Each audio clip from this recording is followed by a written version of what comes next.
Kings of Leon, California Waiting. Steve, the public have been waiting for us to return. Well, that's true enough. All right? Yeah. They had the best of last that week. Was a joy. They had Camfield and us without Karl the week before. But it's been a while since we've all been together. I'm Ricky Gervais, with me is Steve Merchant, and over there, with his little sunburnedy, baldy head, little Karl Pilkington. Hey. All right? Yeah. That wasn't Steve slapping me head then, by the way. No, that was just him clapping at, like, Steve Wright in the afternoon. It's a great show. Because it is a good show. Yeah. He's so pleased that we're a posse. Yeah. And we're all back together. 3 holidays Karl's had last year. Yeah. I'd love to have 3 holidays. You've got to start putting the work in there. I had 2 holidays then. No, you had 3 holidays. You went away with Suzanne and her parents. Yeah, well, that doesn't count. It does count. If you book 2 weeks off the firm, you go away and you go, how was your holiday? Go, well, it didn't really count. It wasn't a really good holiday. Can I have them days back, please? My New Year's resolution is to be nicer to you. But well done, sense. You've already broken that. No, but talk sense. Talk sense. You've had 3 holidays this year. And I'm just saying, you're in your 30s now, and 30s is when you should be really putting the work in. That's true enough. To reap the benefits in your 40s, 50s, 60s, 70s, 80s, 90s, and 100. Karl, what's your New Year resolution? What about think before you speak? It's worth... See, I'm allowed to laugh. I'm allowed to laugh at things other people say, Karl. That one, that is a good suggestion. How was your holiday, Karl? It was all right. Right, brilliant. But that I don't see on the ratio of good to bad in Karl's mind. That might be amazing because we never hear him singing the praises of anything. I'll tell you what. Can we have a cracking little tune and then come back and hear about Karl's holiday? I'd love to do that. Let's keep it tight. Love to Tear Us Apart by Joy Division. Now I can't put my finger on it, but that doesn't sound like the original, and it's off a compilation. It sounded a bit fast. I think the vocal was slightly different. If anyone can, put me out of misery, I think it might be in a session of the time or something. Karl, is it a New Year resolution for you? Another one. Maybe when we ask you to get a song, get the original single version. I could be wrong, not some but obscure session. Yeah, it does seem different, doesn't it? Very odd. Yeah. Maybe we just remember it wrongly. But anyway, that's XFM for you. 104.9. I'm Ricky Gervais with me, Steve Merchant. Karl Pilkington. Karl, you went to Lanzarote. Yeah. People said don't go to Lanzarote. They told you it was Lanzarote. They told you, were they right or wrong? You were right, yeah. Really? Yeah, it's a bit ropey, yeah. Is it? Why? Just, out there.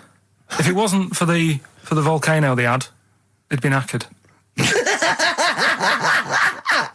That's their big draw, is it? That's it, basically. That's all they've got going for them. When you landed, was it really hot? Were you quite excited? You were thinking this is okay? It was warm. It's, we can't complain about the weather. The weather was all right. Sure.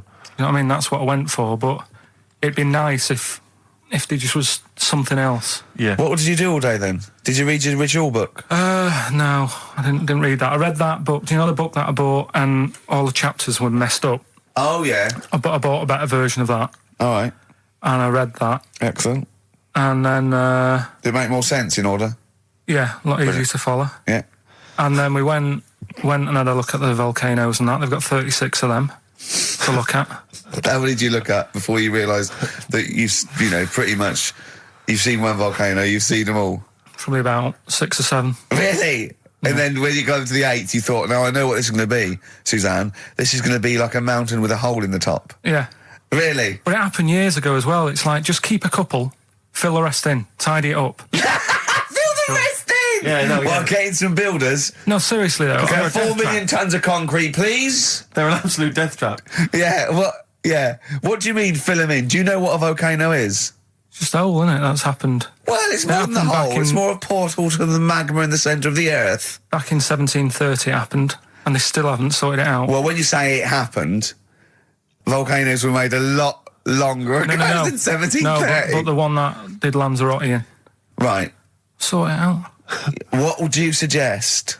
Well, how can they fill it in? It's joined. It's all joined. No, but what I'm saying is... the big plates of the earth are all joined. All the magma's joined. With the trade centre thing, that happened. They cleaned it up, sorted it out, they've moved on. That's what I'm saying. Whereas Lanzarote have just gone, leave it. It happened back in 1730. You misunderstand me. How, in the name of God, can you fill in a volcano? You ignorant twit. No, but it's not just the holes. They've actually left the lava everywhere.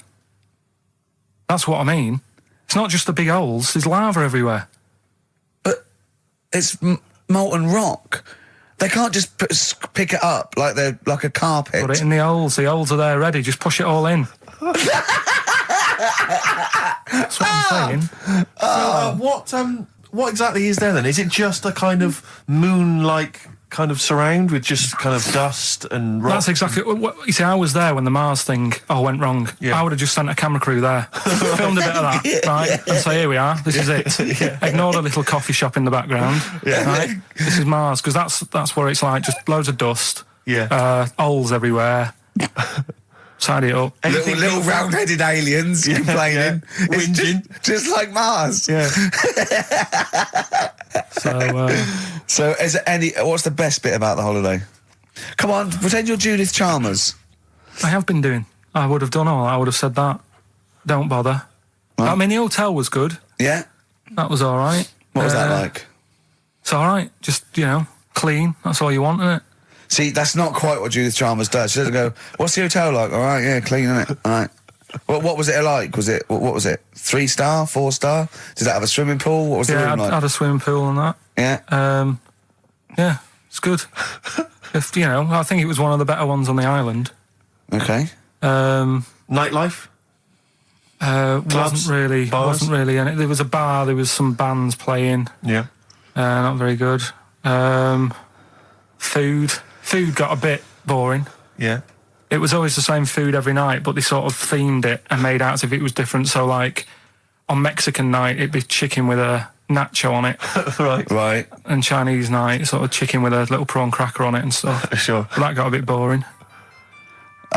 That's me just turning on my phone because I want to read to you a text that I got from Karl. I think you sort of sum up the holiday in this text, don't you? Do you remember it? I can't remember. Let's have a look. Let's have a little look. Instantly, what did Suzanne, your girlfriend, make of it? Similar view to you, that they should fill in the holes? Yeah, it's just that thing, you see, I went on a coach trip, right? And you go and see the volcanoes. Like I say, there's 36 of them. Yeah. Which, how many do you need? And when we're on the coach going round all these volcanoes, the fella on the front's going and look out your left window at the moment, and there's a volcano. And if you quickly look out at the right-hand side there, there's another one. Right. And on the left, he's just like, all right, we've seen it. Sure. Do you know what I mean? Yeah. And that trip, we'll talk about that trip in a bit. Right, this is the text I got from Karl, right? All right. Been up to a volcano. Been in some dead artist's house who built his house in the lava. They said they would show me science with volcanoes, but all they did was chuck some water in a hole and it shot up in the air. No dwarves in the canteen, no scousers here, but there is a Swede woman with a big head. She looks effing gormless with a cap on. All right? So a little reference there to... A Swede woman? What's that mean? Do you mean Swedish? Yeah. Or she looked like a vegetable? No, the Swedish woman. But they've all got sort of quite big bill, aren't they? And I sent him a text. Oh, well, it's just good to be on holiday because, I'm working. He sent back, so am I. Just been watching Sky News. There is a school for monkeys who want to get a band together. Is that monkey news for later?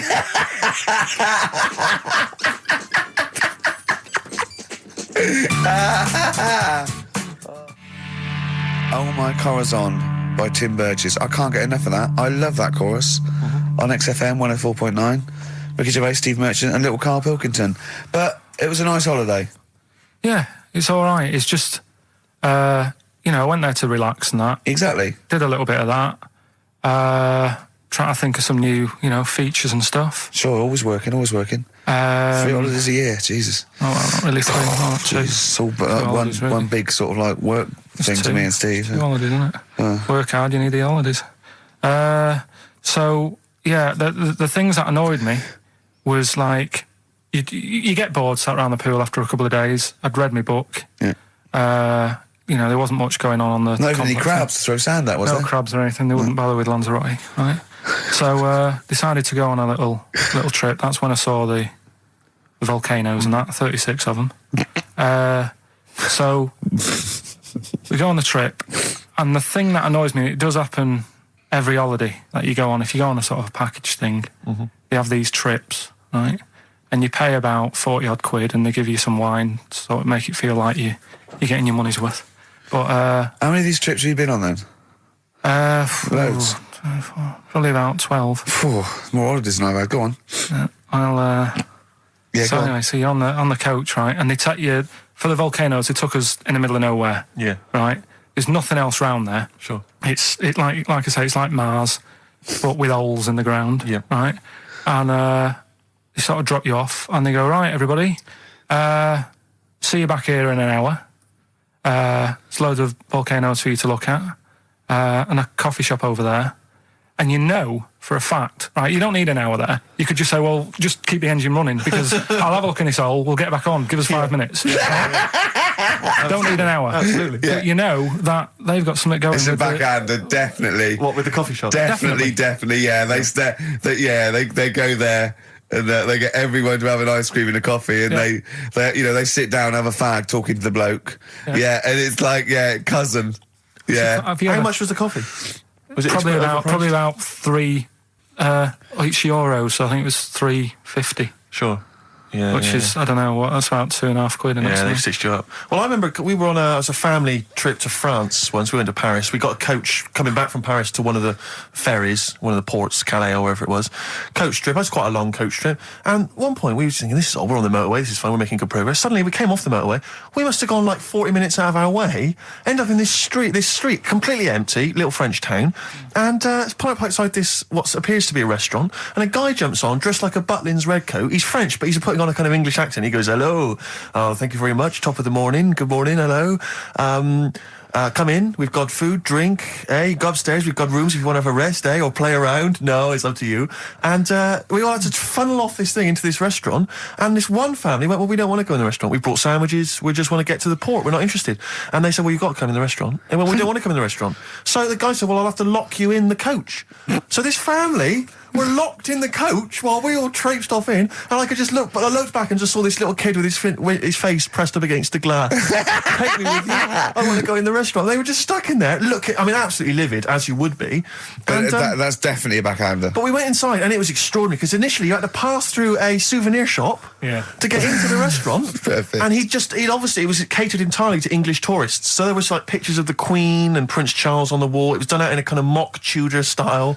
It's absolutely extraordinary. I mean, it was so bizarre because it was so out of the way. Did that come before the coach sort of scam, or did the coach guy, he knows it, is it a brother of his? I don't know how those things come about. But is is that going on in this country? Yeah, with French and German tourists? Yeah, I'm sure it is. Is it? Yeah, they say, I'm sure people say, look, if you bring 30 people to this restaurant, I'll see you all right. It would, wouldn't it? If, you got your favourites. Because you don't have to, the coach driver's pretty much God on those things, because those people don't know where they're going anyway. Yeah, but at least here, there's other stuff around. You don't really get that in the middle of nowhere situation in this country. Well, not really. Not if you're going from London to Manchester. You could stop off anywhere. They don't know where they are. There's places with nothing to do or see. It's that those attractions. There's loads of it in America, but there's a few here, like Sheep World, and you go out to Gloucester, and there's a town. It's got the biggest cotton reel in the world, and that's it. There's a tourist shop, a big cotton reel, and some bloke at the gate going, it's £1 to see it. There it is. All right. I went to I know it's quite I went to a Shire Horse Centre once. Yeah. But when did Shire horses become so popular that they got their own theme parks? Well, I think there's a museum for everything. Yeah, possibly so. I mean, I don't think you could think of something that didn't have a museum somewhere in Britain, because obviously museums start off sometimes by fans. But did people keep coming around going, I hear you got a Shire horse, I'd love to see it? Yeah. Well, people coming all the time to see my Shire horses. You should get another one, because I'd pay double for those two. I'd pay good money to see your Shire horses. Yeah. Shire horses. Have you seen them? They don't do anything. They're not like monkeys. They're just not like monkeys, no. creatures. But you look at them in a picture or look at them in real life, pretty much the same thing. They're not doing anything. If they could train a Shire horse to swing on a rope and masturbate, exactly. I'd pay double. You pay good money. I'd pay double for that. Yeah. There's a museum in Italy when we went there a couple of years back. Suzanne had one of those little guide things. Museum there just for spaghetti. Yeah. I mean, we opened a restaurant. Yeah. Yeah. Was it interesting spaghetti? Spaghetti in different shapes? Don't know, didn't go. I went to see a big hole in the ground. Sure. Can't get enough of them. Well, but out of 10 then, what would you give it out of 10? All in all, food, location, Right. relaxation, enjoyment. Yeah, that's 6. Okay, brilliant. 6, yeah. Next week, where are you going next week? You're not on holiday next week? Going Cool. away with Suzanne's mum and dad again. 5 holidays. Been roped Play a into record. that. You've got to put some work in. You're in your 30s now. You've got to knuckle down. Star Sailor, Silence is Easy on XFM 104.9. Now, we've got a few ads coming up, which is we're loving that. It tells you what to buy and when to get it and everything, which is a sort of information service. But after that, a welcome return by popular demand of Rockbusters. What do you mean by popular demand? Well, Who's demanding it? one person said to Carl, I used to like that, so he went away and started on it. Sure, brilliant. Yeah, brilliant. Get a paper and pen ready. Yeah. Turing Breaks, Mind Over Money, XFM 104.9. I'm Ricky Gervais, Stephen Merchant, little Karl Pilkington. Yeah. A couple of emails. Different people have visited various tourist attractions. Oh, yeah. Let me see who's this from. Not quite sure. But thanks very much indeed for it. So, there's a link here. It's apparently in Devon. Barometer World. Brilliant. It's the world of barometers. It was established in 1979. And By one bloke who had a lot and thought, I can charge a quid Yeah. for this, definitely. here's the... Out of his own house, probably. Converted back scuttle. exactly. Yeah, that's not a euphemism for a sexual act. But look at the webpage here, Rick. There's a picture of a beautiful barometer being held by a beautiful lady. Lovely. Who's definitely his daughter. Yes, Definitely. Come on, Kathy. All that. Dad, no. Come on. Undo your top a little bit. Dad, definitely made to do that. Yeah. Oh.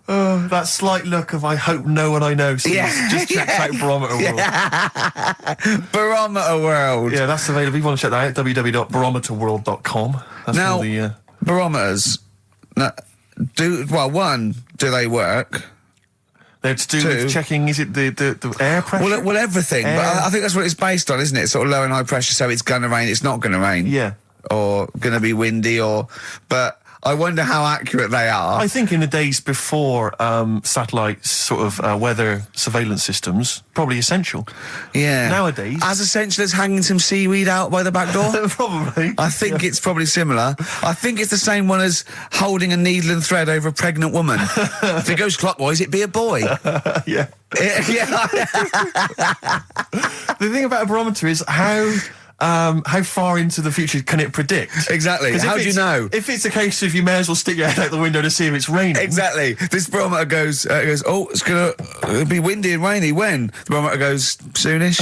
Yeah. So can't say, but it will, well, within the 7 days. I don't want to be or the- specific because you'll have me. Yeah, You'll yeah. I don't want to. But I mean, I'm just a barometer. I'm not really I a can't weather reanalyse person. the information. Yeah, brilliant. What's in there? What's happening in there? What chemicals are being affected? How does it work? I have no don't idea. know. I assume it's probably something. Wait a minute, let that's- me email Barometer World.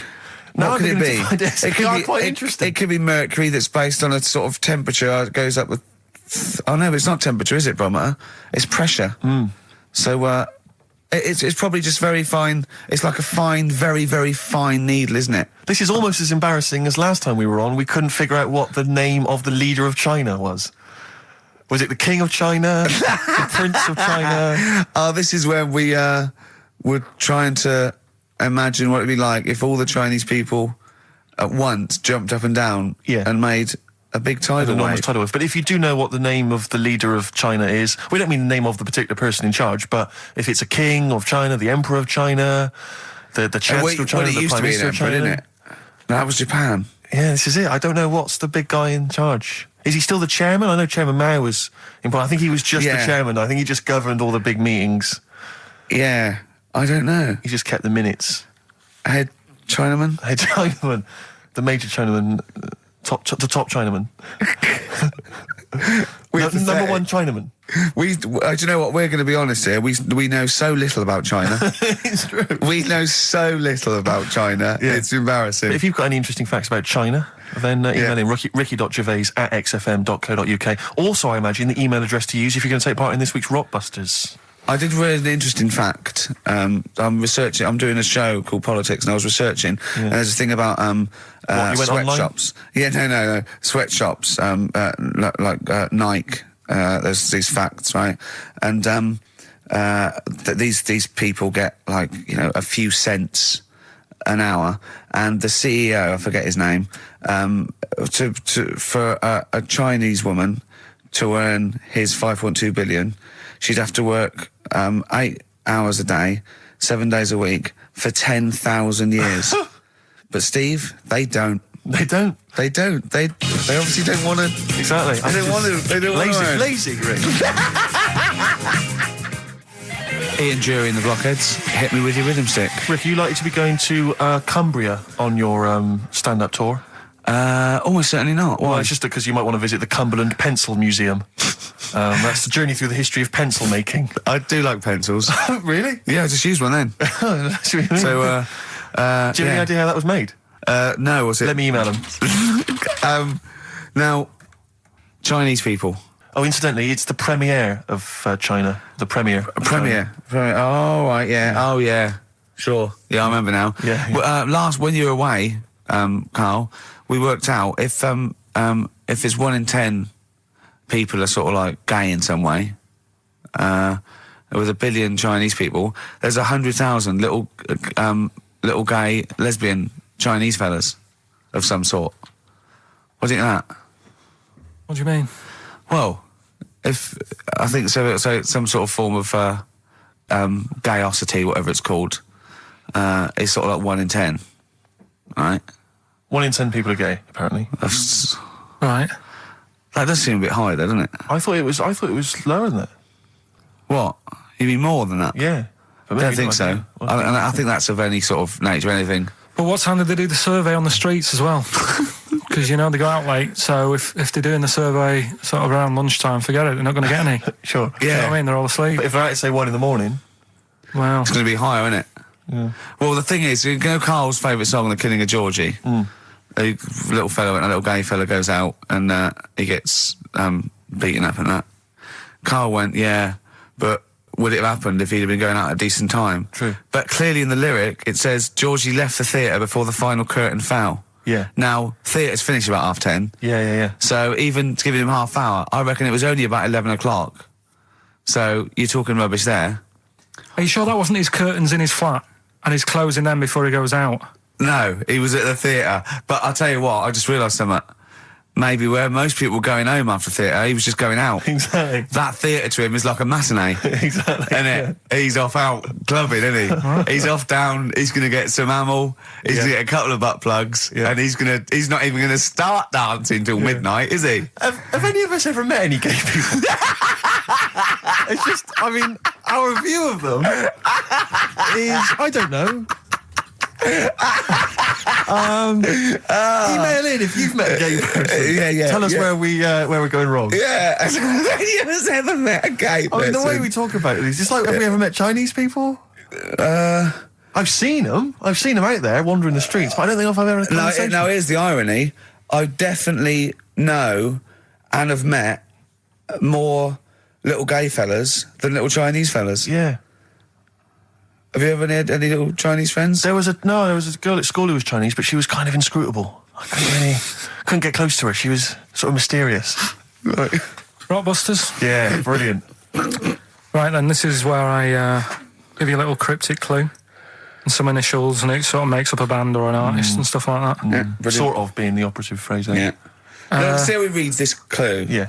This is going to sound like Oscar Wilde. Clue number 1. 3 different clues. Clue Oscar number Wilde 1. was Chinese, apparently. Was it? Yeah, it was illegal then. Right. Will you leave the entrance to my garden alone? Sorry? Will you leave the entrance to my garden alone? Are we back on the gay thing, or is this the clue? That's the clue. Right. Clue for Rockbusters number 1. Will you just leave the entrance to my garden alone, will you? Right, that doesn't count because I know what it is. And what were the initials? What are the initials? GG. Correct. Yeah, right, but you've got to pronounce the artist correctly. I'll pronounce the artist, because I know what it is. Don't ruin it. No, People- but when the answer comes, I'll pronounce the artist. Right, can we just focus, please, on the quiz? Go. What was the clue again? Give it again. Will you leave the entrance to my garden alone? Stop messing with it, right? GG. Okay. Right? Next. Doesn't count. Next. Incorrect. Don't phone, but you can send a message on my mobile if you want, right? That's T. It's another little easy one. And the last one, we were sharing out the mail sheet. Right, that doesn't count either. Can we just fuck I know what that is. I know what that is. I don't care. We'll come to that later. Yeah. And number 3, we were sharing out the male sheep, and I think I got the best one. Right? DG. DG. Yeah. So quickly again, will you leave the entrance to my garden alone? Stop messing about with it. Yeah. Right? GG. Yeah. Don't phone, but you can send us a message on my mobile if you want. Right? That was T. And the last one, we were sharing out the male sheep, and I got the best one, so that's good. Right? DG. All right. Ricky.gervais@xfm.co.uk. Have we got any prizes? Do you want to have a look? Well, don't worry about it. This is don't worry about it. pathetic. Have we got any prizes? Just look, the clues fine. are rubbish. The clues don't work. The show is. I mean, this is pathetic. Play a record. That's what it should be called, and the clues don't work. Blur. Out of time on XFM. Well, we're not out of time. We've still got an hour left, boys. Hey! Luckily. Brilliant. A lot of emails, obviously, about the Chinese. People as fascinated as we are. I don't want to discuss it, interminably, Rick, because there's so much to say, and we've said most of it in the past. Yeah. Get a couple of emails. In fact, I think, Karl, you told us this information. Remind me of it again. If all the Chinese people in the world were... We're in a line on that, because there's loads of them, you'd never get to the end of it. Right. No, it's not that. It's no. If all the Chinese people formed a line and started walking out of China, you'd never get to the end of it. That's what I just said. No, it's because though. They'd be having babies. You know what I mean? Still, it'd be adding to it all the time, wouldn't you? But would they be walking and shagging and having babies as they're walking out? Yeah, that is. I'd love to see someone organise that. Maybe the Record Breakers team. I tell you what, I'd love to see Ross McWhirter or Norris, who is it? Who's the one that's alive? I forget Norris, I think. Norris, right? I'd love to see him to coordinate that. Yeah. 1.2 billion little Chinese fellas. Boy, girl, boy, girl, boy, girl. Yeah. And where are they walking out of China? Which exit are they taking? They're taking the... Through Tibet? Or? I think it's the Gate 9 Slip Road, the M43, right. to St. Petersburg. Right. And they go, and walking and shagging. Yeah, exactly. Yeah. Because some presumably are dying as they're leaving. No, but they live to 120. That's true. So they claim. So, well, we know Karl's theory on that. Do you want to just tell new listeners your theory about when all these Chinese people get the records for oldest people in the world? Come on, what's your theory, Karl? Leave it. Karl, just that they're probably lying. Why? That's all. Because a lot of them don't age that well. Some of them do. A lot of them don't, and they always look older than they are. I read the other day, right? Do you know the one who was the oldest woman in the world, right? Chinese woman, right? The way she did it, it was... She didn't die. That was her secret. Yeah. What she did, she got up every day and didn't die. No, she was like awake and that, and then she'd have 2 days just sleeping. Right. So she wasn't really that old. What do you mean? Well, she'd only sort of lived half of her life in a way. Well, we all live 2/3 of our life, don't we? No, but she was like awake and that, and then she'd go, I'll go to bed, and then that'd be it for 2 days. Talking of sleeping, oh man alive, I went to see the last part of the Lord of the Rings trilogy.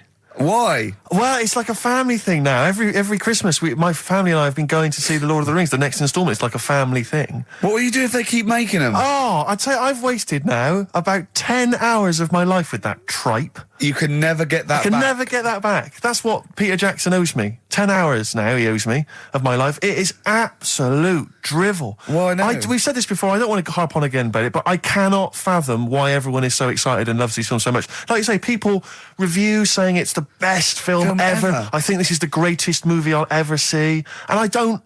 It's like they go, oh, but look at all the fight sequences. But Tolkien being up there in literature, like, you know what I mean? It's sort of like Shakespeare. Tolkien. No! Yeah. No. But what is it that he's writing about exactly? I don't know. Little midget fellas who can't get shoes. I've got big feet. I've got size 14. I can get shoes. Oh God! Send off from mail order. I know it's like Harry Potter taken seriously. Yeah. But I know who's watching it. It's like these people who are watching it are obviously nerds, people who live in Forbidden Planet. They love it. They can't believe their luck. But that's the core audience, but it's obviously bigger than that. But then it's also people who can think they have a go, like menopausal women thinking, well, I'll write a book then. the Glomplin came into the cave. Exactly. Right? And they're sort of like 13-year-old sons who've never shown an interest in anything except glue now writes Orc Yeah, exactly. on his exercise book, and so they're loving it. It's like, it's sort of uniting, bringing people together. But at the end, right, I mean, it's taken them now like 9 hours to get from one part of Middle Earth to the end, to the other end, so they can destroy the ring, the evil ring. Did they do a line? Was it? I don't know what they... Like these little Chinese fellas. And it's taken them 9 hours of their time and my life as well to get there. And at the end, they all say They do goodbye it in to each real other. time. Why don't they edit it? I mean, that's what it felt like. It really, it can't have, it must have taken them less time, you know, within the sort of logic of the book to get there than it did for me to watch it. And at the end, they sort of say goodbye to each other and they all hug. So there's like, you know, there's little midget one, you know, Frida, saying goodbye to, you know, Bjorn. What are and they Benny. called in the thing? Because are they PC in it? Are they called like midgets and dwarves? No, they're called hobbits. Oh, are they? Yeah. So we should call small people hobbits from now on. That's what they are, just to make it kind of topical, and they'll like that as well. Give them sort of, you know. So if you make see a it little, bit on the way home, if you saw a little midget fella, 4 foot midget fella, just say, excuse me, hobbit. Yeah. Okay, that's call fine him then. Frodo. Right, Frodo. He'd like it. He'd love it because everyone loves the Lord of the Rings. They love it. No, everyone loves the Lord of the Rings. In yeah. the end, if you ever get to the end, they all hug each other. They say, well, basically Frodo has to say goodbye to all his other little fellas, and so he's hugging them. I don't know how many of them there are, and he's hugging them, right? And it is the most interminable thing I've ever seen. It's like the music's playing. They look into each other's eyes. He hugs them. He hugs. They pull back. They look at each other again. That's like, I will never see each other again. Then he hugs the next one, and I was just screaming. I was thinking, hug, just one big group hug. Yeah. Then we can get out of Like there. an American football team. Exactly. Just go. And then chew off. Knock Not heads. each individual one. I mean, it's dragging on and on and on. And apparently on the DVD, there's like an extra sort of 20 minutes of extra footage of scenes he's cut out. Who's watching this tripe? Who cares? I don't know. I genuinely, Have we lost some of our popularity by slagging off Lord of the Rings? I don't care. Screw them. If you love it, if you can't live without Lord of the Rings, screw you. I don't want you as a listener. I can't fathom it. Really, Rick, it's not like I'm trying to be wayward or controversial. I can't get my head around the popularity. But doesn't Harry Potter annoy you as well, though? Yeah, but at least it's kind of over in an hour and a half. Is it? I haven't seen it. And I went to the toilet 3 times during the course of the film. Really? It's unbelievable. The woman sat next to me. Sexy stuff in it, was there?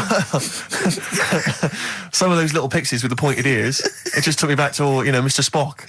Oh, all those glorious days. But it really is just. I mean, have you seen any of them? You've not bothered. I've seen one, and it was long, and I thought it was nicely filmed, and I thought, well, okay, I'll just get through it. I even think, it was just a list of, and here come the orcs. Exactly. Right, okay, we see the orcs now. Yeah. But it's like people go, look at the amazing fight sequences, the amazing immense battles. And it's true, he's got thousands of actors and stuff on horses, brilliant. But I'm not impressed by good time management. No. Well done, he's got all these people together, he's orchestrated it, well done. But it's got to be more interesting. My friend summed it up. He said the Lord of the Rings films, they're like the film equivalent of an Enya song. Yeah. And that to me is exactly right. Lots of billowing dresses, slow musical moments. That's good. People riding majestically on horses. Enya. Constantly riding majestically everywhere. Dido's taken over from Enya in that. Well, So possibly I've got a so. confession to make. Go on. I like that latest Dido song. I'll play a song. Let me just, I know. I thought I'd never. I don't Rick, know what's what to going on? say. Let me explain something to you about Dido. Oh, God. Biting Bottles, Richard Ashcroft on XFM. We've had an email which I suppose puts my hatred of Lord of the Rings into perspective. It says, yeah, you may have spent 10 hours of your life wasting your time with Lord of the Rings, but imagine how many hours of people's lives this show have wasted for our listeners. Yeah, that's true, Well, I yeah. suppose it does, balance. 2 it out. hours a week for a couple of years. We can never give that back to people. I know, it says it mounts up, doesn't it? Yeah. We should be doing some kind of community service for people, maybe popping around. Well, this is community service, isn't it? Because Karl, it makes his brain work a little bit. True. And it, keeps him, from going on holiday, sort of for 2 hours a week, which is good. We spent New Year's Eve together, me and Karl. Oh, yeah. It was me and Jane, Karl and Suzanne. Her hair doesn't really look like Dave Hill, I must You didn't confess. see it when it was done, though. Yeah, she had the coat on that you bought her to say sorry, though, didn't she? Yeah. And Martin Freeman and his girlfriend Amanda, and Glyn, and we all went for a meal, and then we all went back to ours, and sort of saw in the new year and all that, and saw the fireworks. And then in the wee hours, when just the drinking seriously starts, we started playing parlour games. And do you know that game when you go round, started off like with pop bands or rock bands, you have to say a band, and then they have to come up with a band immediately that starts with the letter that your band ended with. Right. So Suede, E, Erasure. Do you know what I mean? Go round. And we did that, right? And then we had to change that because people were sort of using the same ones crop up. So I said, well, let's do Animals. We were doing Animals. And I gave Karl one. I think Karl panicked. You know, do it quite quick. I want to just test it on you. Okay. Is this bands? What is it? I said... Now, what did I say? So basically, I said an animal, and it ended with E. Okay, so I go skate. Eagle. There you go. Yeah, but hang on. I think I was the third person. Right. So think of another one. Hurry up. Eel. Yeah, I had that. Yeah, I did that one. All right. Right. Yeah, a lot of E's coming up. Elephant. Yeah. Do you know what Karl said? Go on. Ready? Yep. Egg.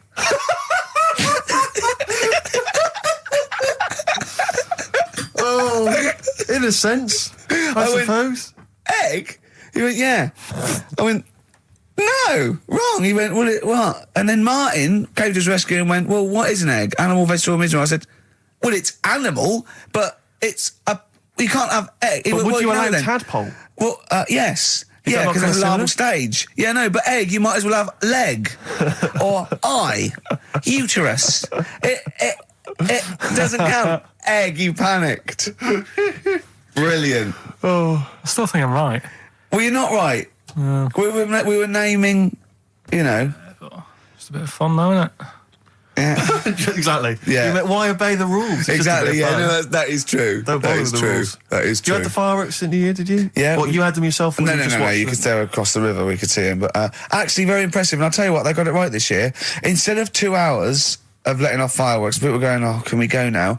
It was 3 minutes, and they spent £1 million on the 3 minutes, and that's it. That's all you can stand. 3 minutes of fireworks. Oh. To me, fireworks are like watching Lord of the Rings. Exactly, I've absolutely. never been impressed as a child. Never been impressed. I've never been impressed as an adult, but a big bang, a huge big explosion, that'll do me. I used to go to, they used to have little community fireworks displays at Christmas, things like that, near our school, maybe in the school or at the local kind of community centre. And I used to go along to them with the family and everything, get the sparklers, and they would have the fireworks, and that would be, and I was just bored silly. And I always thought that if the guy organising it had wheeled out an enormous firework, climbed in, gone, last one to the moon's a bender, and then shot off, that I'd have been, that'd be brilliant. That'd be good, yeah. But it's just internal. Do you reckon I could take out that church? Yeah, from exactly. here? Yeah. Get money on it. Go Yeah, on then. yeah.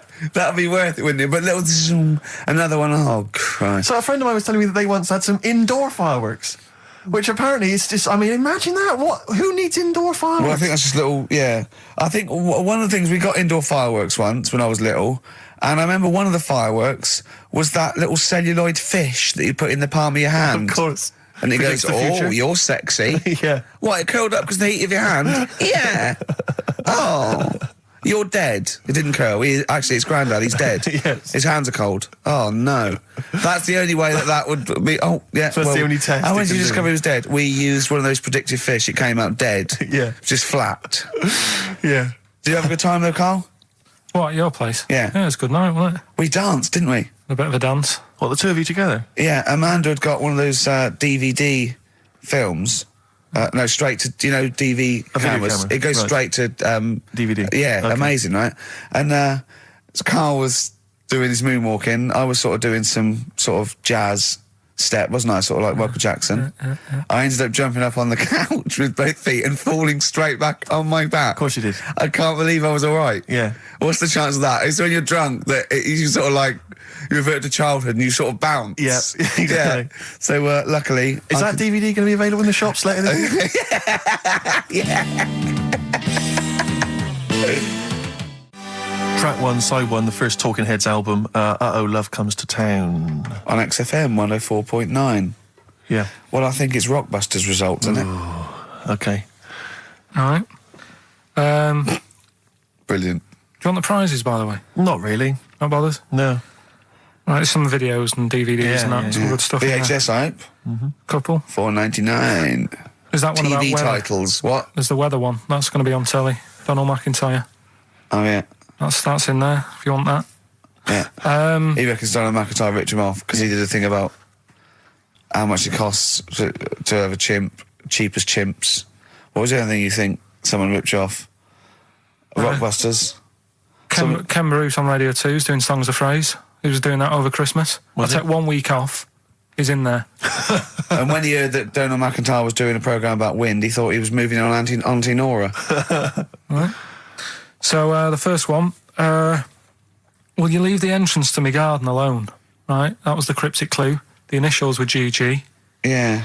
That was Gareth Gates. Gareth Gates. Gareth. What would you Gareth Gates. No, but it's Gareth Gates, isn't it? So why would you say to someone Gareth? Is that like what's that, a Manchester thing when you say Gareth? Gareth Gates. Gareth Gates. The bloke who came second in Popeye, yeah, Gareth Gates. So that's the first one. What was that about getting off the thing, though? Leave my entrance alone, though. I don't understand what it's got to do with leaving my entrance alone. The gate to the garden. No, the gates bit, but what's Gareth got to do with it, one was ignoramus? Don't phone, but you can send me a message on my mobile if you want. The initial was T. Text us, right? No, it's text. The word's text. Yeah, so you'd have to say text me. Text us. Text, what do you mean? No, text me. What's that? The third one was we were sharing out the male sheep and that, right? Yeah. I got the best one. DG, right? We were sharing out the male sheep. Get to it. It doesn't work anyway. Get to it. What is it? Delta Good Ram. Delta Good Ram. You were dealt a good ram. Delta Good Ram. All right. So who's the winner? We're going to give it to Stephen Gunning from Tooting. He's got all of those right. I don't know how, but well done to him, and he wins some crap in a jiffy bag. Literally. You too on XFM? Yeah. Snow Patrol and Run on XFM 104.9. Yeah, not bad at all. So everyone had a good Christmas though, yeah? Really? Carl, even though it was like a little bit Lanzarote, it was a nice Christmas. Yeah. What was the book you read, by the way? Someone just emailed in and wanted to know. What was the book you read? It was The Governor. The Governor? Yeah. Right, okay. Did you buy Suzanne a gift in the end? Which you surprised her with on Christmas Day? Yeah, after that show that we did before Christmas. Yeah. I was walking home thinking, might as well treat her then. Yeah. Went and got her a necklace. Nice. Actually, she said she wanted a necklace, but I didn't know which one, but went and got one. Yeah. And she was happy with that. Yeah. That shut her up. yeah. But, yeah. And did she get you a gift back? She did get me something, yeah. See, we knew she would. Of course she would. Yeah, but the thing is, right, she got me a little Game Boy Advance to take on holiday because she knows I get bored. Lovely. Right? So that was good, but I was like, hang on a minute. I know how much I spent. Oh, and I know how much these are, right? But I was clever, though. When I got to the airport, I bought her to get me an extra, bought me an extra game for it. Yeah. Got the value. Of course. When you were growing up, did you wait to ask your mum for sweets right at the counter so the woman would embarrass her into getting you it? What, you mean just slip it in the basket? Well, no, just wait till there's some, a stranger watching before you ask for sweets. Mum, can I have a Kinder Egg? Did you sit in front of Suzanne when it got to Suzanne, can you get me something else? Because remember I spent more on that necklace than you did like Game Boy Advance. And the woman in Dixon's goes, oh, you better get him something else. And she goes, oh, bloody hell, all right then. Nah. She did well, though. You know what I mean? She's done well to keep you, hasn't she? Done well. Because you're such a find. You're quite a catch. Yeah, she must wake up every morning and go, ooh, I am the luckiest girl in the world. Well, she told you that the other night. What? She said the other night how good it is living with me. Oh, yeah. I said to Suzanne, it must be great, because I only see him 2 hours a week and I like to squeeze his little head. You can do that all day, every day. Does she ever squeeze your head? No. No? No. It's like that thing, though, isn't it? It's like when you work in a chocolate factory. You get sick of it, don't you? If it's there all the time. Yeah, she must think, well, I could squeeze that head any time I wanted. It's not worth it. I just, yeah.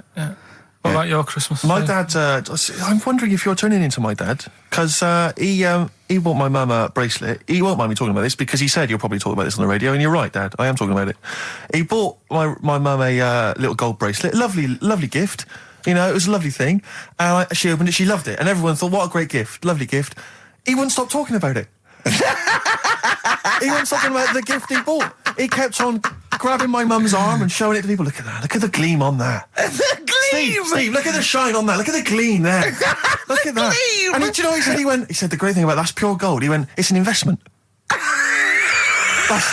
That's an investment, that. It's gold, it's always worth something gold. I love that when people get a gift and it goes an investment. I love it. But what? Not only does it sort of take away any of the romanticism of it, but it was the way he constantly was talking about how great a gift it was. I haven't heard the word gleam for 30 years. Look at the gleam on that. The gleam. Look at that. Look at the sparkle on that. And look at that. It looks like rope. That's what he kept saying. It looks like rope. It looks like gold rope.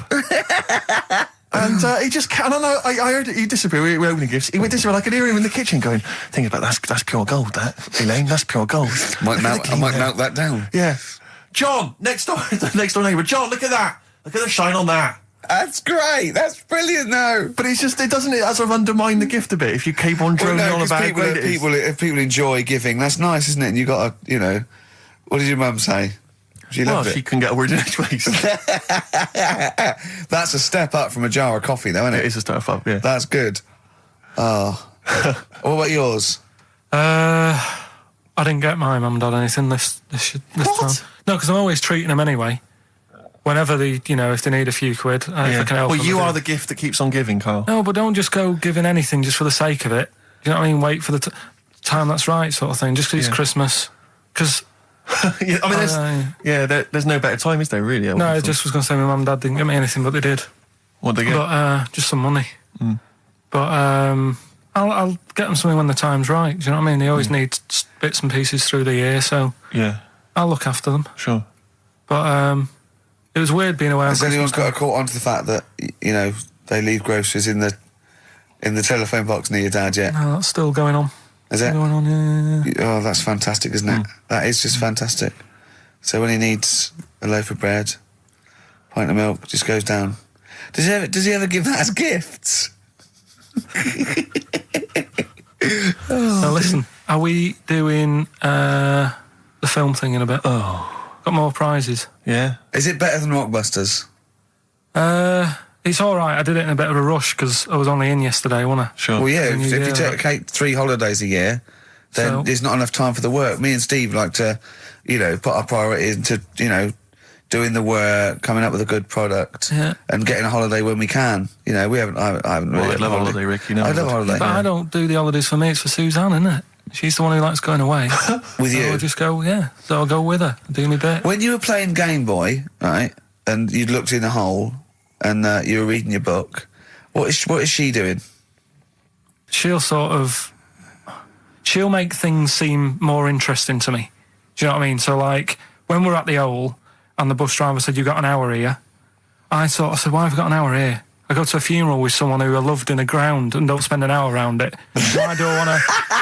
Do you know what I mean? Why do I want to spend an hour looking in this? Wasn't that terrible when your auntie just shot up in all this magma? Yeah. That was terrible, wasn't it? That was the worst funeral you'd ever been to, wasn't it? But she'll I'll tell you, that would make funerals more interesting. If they it was a cremation and a burial. Yeah. You just put them in a volcano and they go 2, 3, here they go, wee, up to heaven. I was having a conversation with my flatmate about songs that would be inappropriate to have at your wedding, at your funeral. And horny, surely is one. It, yeah, was what we were thinking. Really? Yeah, that was the first one we came up with. I'm horny, horny, horny, horny. That was the first one we came up with. Isn't Robbie Williams' Angels one of the... Yes. Biggest and ones. I think Wind Beneath Your Wings, I think is apparently quite popular. Oh, yeah. Yeah, us play that on Auntie Nora's, can't you? Bit of Boston? Yeah. A bit of who? Busted? Boston, more than a Boston, feeling. right. It's much more than a feeling. Boston, more than a feeling. XFM 104.9. Well, another big moment here. We've had Rockbusters. Now we're going to have Carl's film quiz thing, isn't it? Yeah, it's a film quiz thing. I've done Planet of the Apes, right? Because one of the things we did in Lanzarote, went on this tour with sort of 3 northern blokes, and they didn't really know what they were talking about. Joking. You're joking. What? Northerners not knowing what they're talking about. You're having a laugh. No, they'd obviously sort of not had much luck here, right? And thought, let's go over to Lanzarote, buy some vans, right? Get people in it. We'll do a tour of the island. And whenever someone asked the question like, what year did the volcano happen? They go, we'll take you to the visitor centres, you can read about it there. So they never actually answered anything, right? So they were useless. But one of the things that they told us was that Planet of the Apes was filmed in Lanzarote. Right, okay. right? That makes sense. A bit of it. Well, does it? Does it make sense? Well, what do you All right, mean? well, maybe does it was, maybe it wasn't. Okay, anyway. No. I mean, if they wanted to show sort of an Aaron, sort of barren, sort of post-apocalyptic sort of subject, choose where you went on holiday. Yeah. Obviously. Yeah, but when we were there, well, he took us to this sort of beach, and I said, "Is this where they did it?" And he was like, "Yeah." I said, "What? Right there, yeah." And I watched it, and I couldn't see where I was. Yeah, you know that if you watch a film from 1968 and you've been to the same place, you're not going to feature. You're not going to see you in the back walking along the beach. It's a new one, new Planet of the Apes. Oh, the recent Planet of the Apes. Yeah, that's what they said. Yeah, right. So I thought I'd sort of. Now that sounds a little bit more far-fetched. I'd have thought that was probably a lot in Hollywood. Yeah. Well, anyway, is this the current Planet of the Apes or the old one you've done? Current Planet of the Apes. This is the recent one. All right, there'll be a question at the end of it, so listen on that. Is this entertaining to anyone, this? I mean, just take the last 4 minutes of conversation. But seriously, Rick, who cares? I don't. Do you? No. I don't. DVD's selling well. Exactly, what do I care? All right, go on then. All right, so Planet of the Apes, question at the end of it, listen and win some stuff, all right? Hey, where am I? What is this place? Hang on a minute, I'll have a look. According to the Lanzarote guide, we've been dropped off at the volcano bit. Apparently there's 36 volcanoes here to be seen. I hope you don't mind my saying, but this is a waste of time. I know what you mean. Don't know why they need 36 volcanoes. Just keep one. Fill the rest in. Like a car park or something. Excuse me, guide. Why's the bus drops us off here? What's so special about this place? Well, according to our holy writings, that is where creation began, where the Almighty breathed life in the time before time. Wow, it's amazing that, isn't it? All this has been stood here for years and years. What about the coffee shop there? Is that old, is it? Well, nothing. You're out to rip us off. I raised about £4 for a coffee there. Always ripping people off. That's what annoys me with these trips. You get us in the middle of nowhere, we die of thirst. Well, I'm not able to do without. The reason I've come here, I believe this is where they did Planet of the Apes, innit? Love monkeys. Especially the ones in Planet of the Apes, because they talk and that. Talking monkeys can't exist. Joking, aren't you? Of course they can. Getting up to all sorts of stuff. I read about a monkey the other day who worked on the railway. Right, there was another one about a chimp that did a bank job and went off to Spain to sort of... Shut up! Oh, hey. What is that? Little monkey fella. It's come from that little coffee shop. It's been serving coffee. Now that is worth paying £4 for. No, you're teasing him. I'm not teasing it. It's working, isn't it? It's serving the... We want some coffee. Get us some coffee. I've heard about this. You can buy coffee that's been sort of hand-picked by monkeys. It's like Coffee Mate, except it's more sort of coffee primate. Yeah? Hello, little fella. We want coffee. What do you mean, we? You're gonna have a coffee, aren't you? What else are you gonna do? Go and look at another 35 volcanoes? I'm staying here. I'm having a monkey coffee. It's brilliant. You find this amusing? Jesus, it's a talking monkey. Right, mate. Have a couple of coffees. Don't start now. We're off duty. I'm starving. What do you mean you're off duty? Have you bananas later? Just get us a couple of...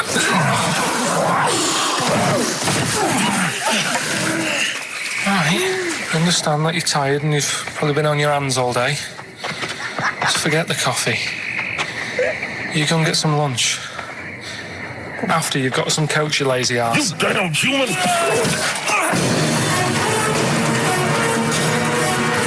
Powerful. Lovely. Excellent. So, what's the question? If you've been listening to the whole show, how many volcanoes do I think's on the island of Lanzarote? Okay. Yeah. I might have it wrong, what I've been saying, but it's roughly around that. Yeah, so what have you been saying? Yeah. Yeah. All Brilliant. right. Ricky.gervais@xfm.co.uk. You're more likely to win the prize if you leave your address on the email. Yeah. Because otherwise we can't really be bothered to phone people or email them back. So, Good point. Put your address on there and you could win some crap. In a jiffy bag. Carl's theme tune there by Placebo. Special needs. on XFM 104.9. All right. New Year's resolution, Carl? I don't know. I don't do it. Really. Don't So what worry about about something it. like, I don't know, start smoking? Do you know, there must be something. No, it's a waste of time, isn't it? Don't bother with that. Right? You, Any- Steve? Me, no, I've never really made any New Year's resolutions. I just be good to people. Just treat everyone as you want to be treated yourself. Give to charity. Hate, crime, racism, famine, sexism. I know you're going to keep to all those, except the gift to charity. That's... Me and Carl find that a little bit hard to believe. Never gonna happen. Well, you've always got to break at least one of your New Year's resolutions. Exactly. Yeah, well, I think I'll be nice to Carl.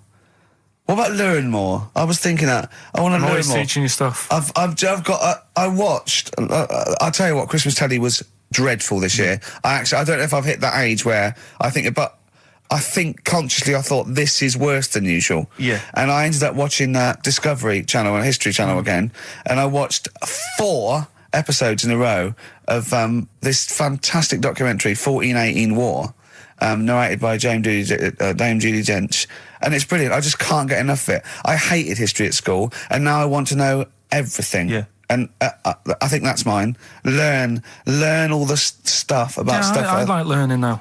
I Yeah. always say that to you. I'm always looking up stuff. When I was on holiday, even though it was sunny outside and they had big holes to look at if I wanted to, I stayed in and watched Discovery there and was watching stuff about scorpions and that. Yeah, what did you learn? Well, nothing, because it was all in Spanish. But I just watched it. What I found odd, right? What I found... Scorpions, have you get it? It's only about poison. You get it with... What I don't understand is with scorpions, right? They have like this sort of weapons, don't they? They have the poison and stuff, right? Yeah. Which can kill a man. Yeah. But there was a couple of little animals and that were its sort of enemy, Yeah. and it stung them, and it didn't kill them. So what's the point? Well, firstly, not all scorpions kill a man. Some of them, This one did, they said. Yeah, well, they range from like bee stings to so much venom it can take down a horse on things like spiders and snakes and scorpions. So it depends. But a scorpion that will kill a man would kill a rabbit. So I don't know what you're talking about. No, there was a snake that it stuck its thing into, and some sort of beaver, and they were just like running about. There's nothing funny about that, so why are we laughing? Well, the snake wasn't running about, was it? Well, it was slithering about a bit. Yeah. What was the beaver doing when the snake... Just sort of, I think it ate it in the end. What? Ate what? Ate the scorpion. Just wandered off. Well, it wasn't a beaver. there you go, There's you've no learned that. way it was a beaver. All right, an otter. It was This is what you've pieced together from a show in Spanish. I'm just saying though, how come it can't kill something that small, yet there's someone on holiday that's no sort of danger to that scorpion. We're not going to harm it, right? And yet it can kill a man. So you Shut say, up, but I Carl. don't believe it. Shut up, mate. Seriously, this is gobbledygook. Taught you something again though. That's what I'm No, saying. what have I'm you always- taught us though? What is that? What is the fact that's come out of that? A scorpion can kill a man, but the beaver was dancing with a snake. Then it ate it. You do that That's all the not time, a though. fact. You That's put not a everything fact. down. New Year's Eve, I taught him something, right, about dead people. No, you know, the things that taught me. I was saying you're talking shite. He says they found out your soul weighs an ounce. Your soul. Yeah, your soul weighs an ounce. Right, who found this out? I read it. Your arsehole weighs an ounce. Yeah. There's no such thing. A soul weighs an ounce. You're talking drivel. All right. Have you got any right. monkey news? So what did they do? They measured. They weighed someone who was alive, and they will wait for you to die, then weigh you again. There was Isn't someone it, you've who- lost an ounce. Yeah, oh, sorry, it must be your soul shooting off to heaven. It was someone who was really ill, and they Yeah. said, we can't do anything for you here, but we've got a bit of an idea that we want to do. We've been wanting to do this. Stuck him on some scales. He said, right, you weigh 9 pounds and an ounce, or whatever, because he was wasting away. He died, 9 pounds. Right? Fine, well, that's proof if proof be needed. Talking shite. Monkey news, we might as well leave it. Now, come on, No, come on, tell me what can you. No, it's nothing that great, really. Is it worth playing the jingle? Quickly? Go on, then. Oh, chimpanzee, that monkey news. Right, it's about a monkey. 2004, four. It's about this woman monkey who was born in 1834. Right? Half monkey, half woman. No, not true. It happened, apparently. Impossible. It was in the Daily Mail. Right? Okay. The Victorian ape woman was her name. Yeah, I christened this thing Victorian ape woman. Well, we thought Sandra. No, I'm calling it Victorian Ape Woman. She was about 4 foot. No, didn't happen. She had lovely, thick black hair on her head and on the back of her legs and on her arms. Yeah. All right. Save stockings. Let's have a look. And she didn't need a bustle because of a huge ape-like arse sticking out the back of her dress. She was good at reading and sewing. It's good because they didn't have opposable thumbs. So she could speak 3 languages. Yes. She was human, monkey, and monkey human. 20 offers of marriage. Does that annoy you, Steve?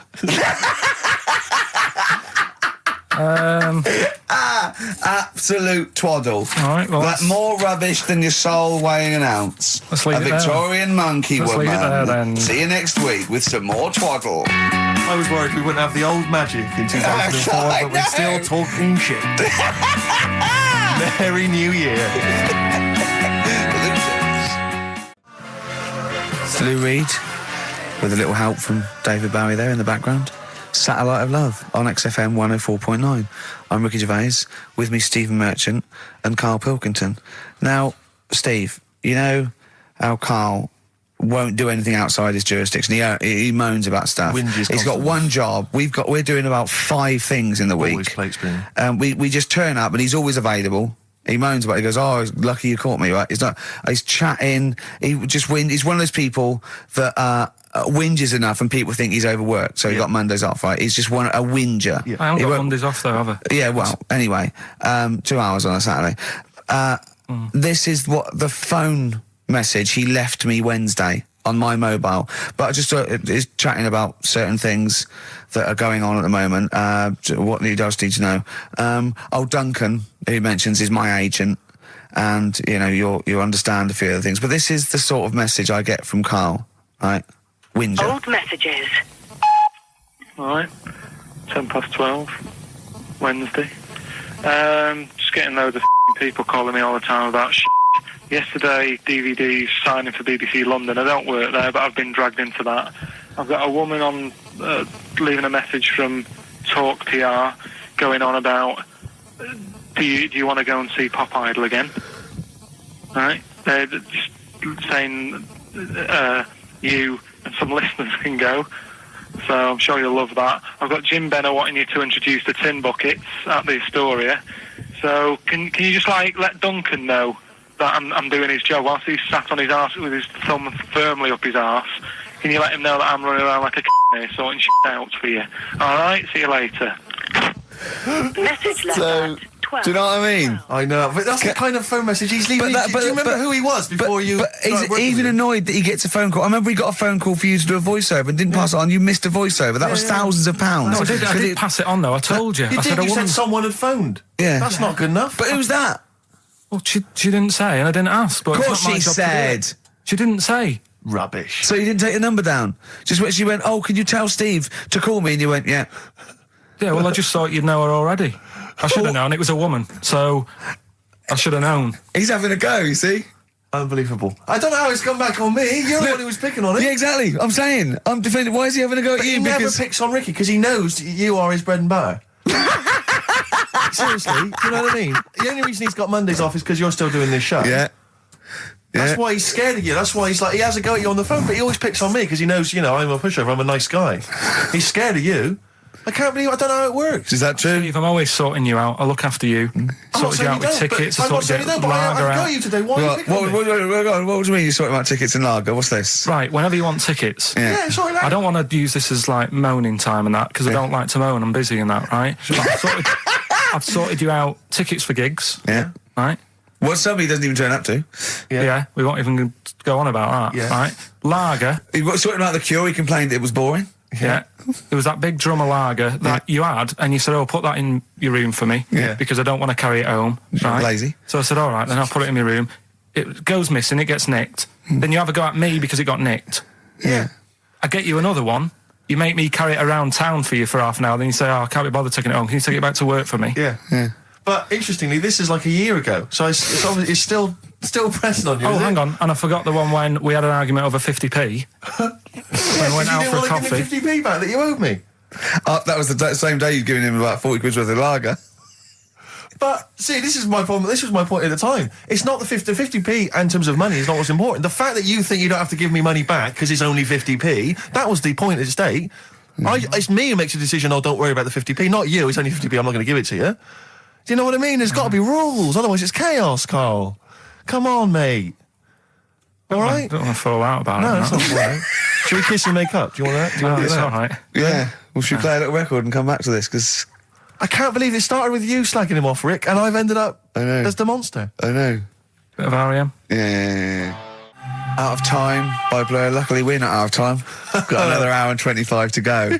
So it's not over yet on XFM 104.9. I'm Ricky Gervais, with me Steve Merchant and Karl Pilkington. We've had quite a lot of emails, as ever, Rick. I should just say, because we're very It's lazy. a much listened to show. We're very lazy people, and we rarely reply or read out the emails. But we do. I never read the emails. Absolutely So never read I them. rely, if I haven't replied to them, or my mail, or Steve opens my mail and reads my emails. So if I haven't replied, it's just because he hasn't passed it on to me. Yeah. Okay. But I haven't passed it on to you because I know you'll never reply. Sure. So, you know, I'm just cutting out that. But I just want to say thanks for the emails. We do read some of them, and we do appreciate the fact people send in jokes. they send I in appreciate contributions and it. I stuff. love it. Yeah, But just- As we've long as I had don't have to do anything towards it. sure, we had an email from Jack. He just said he missed the last 2 weeks' shows. Has he missed anything? Not really. No, it's the same stuff. Same old I rubbish. think last week Carl was having a go at Chinese people not aging well. He had a go at the gays, and he came up with a ludicrous story about a monkey that was impossible. Yeah, So I exactly. don't think Jack's missed much. Go on. No. We've just had an email from the Pringles people. Oh, right. Good, because it's finally started to happen. I hear these stories about people getting given cars and Armani suits and trips abroad, and we haven't had no. But finally, people are starting to, realise what we're doing, our impact on society. Yeah. And we got a whole box of Pringles sent to us. Not on those little tubes, the proper tubes, the foot-long tubes. Yeah. So.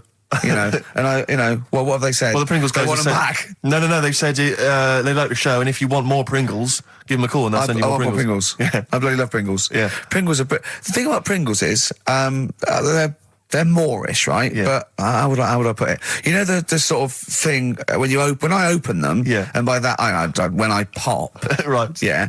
I have to eat the. Well, okay. How can I put this? When I pop, I can't stop. What do you mean? I don't. Well, when I pop them open, I can't stop eating them. Right. open. When you pop, you can't stop. Yeah. Yeah. I think that's because of the chemicals. I think that might be the reason. But they're good chemicals. They're good chemicals. They're the chemicals. best chemicals. Pringle chemicals. They're not bad chemicals. Like Lovely. you're using chemical so warfare. yes, I want some more Pringles. Bob Dylan, It's All Over Now, Baby Blue from 1960 something. Bit of trivia for you, Steve. Go on. That is the last record we ever played on the old XFM before we were fired. I bet that was a moving moment for about 8 people. I just thought of something. You know that thing we did about, they said that we just cared about the money, selling it to America? Yeah. If we cared about money, Yeah. would we be here now? Do you know what I mean? Absolutely, I know. think this proves that we don't do things for the money. Exactly. Jesus. All right, Carl? Couple of emails. Monkey Matt's emailed us. Who? Monkey Matt. Oh, Matty, yeah, go on. Yeah. He says... How's the Monster? He's all right. He says, Carl has missed a cracking headline from the Sport. Hide-and-seek champion found dead in cupboard. I hope it's real. I don't know if it is. I doubt it. Feeder. Do you know what? I'm annoyed at now, right? We've got another ad break coming up. How many ad breaks have we had in this show? I know. Carl, how many ad breaks have we had in this It's only show? about 3 an hour, 3 or 4 an hour. 3 or 4 an hour, so about 3 minutes. So 20 minutes. 20 minutes is wasted on shite. I mean, apart from the stuff we talk Well, about. it's funny you should say that, because someone said to me last week that they felt that there were more adverts now on the show than there used to be. Are there more adverts Rick, in I this show? think, though, I think, just checking some of the emails, I think that's because people are requesting them. They find them more entertaining than what we're giving them. But can't we sort this Well, out? don't go on about it. No, can't we though? Why can't we have less? Why have we got so many? Is it? It happens, doesn't it? Well, no. You can't listen to radio in after every record. It's bad enough trying to keep them listening with the rubbish we come out with. Yeah, we've got Rockbusters here. Let's get them back. Right? Don't steal our son. Please, lads. Thrills on XFM 104.9. I'm Ricky Gervais. With me, Steve Merchant and Karl Pilkington. Yeah. Little Carly Pilkington, little baldy mank, whinging little twat. How are you?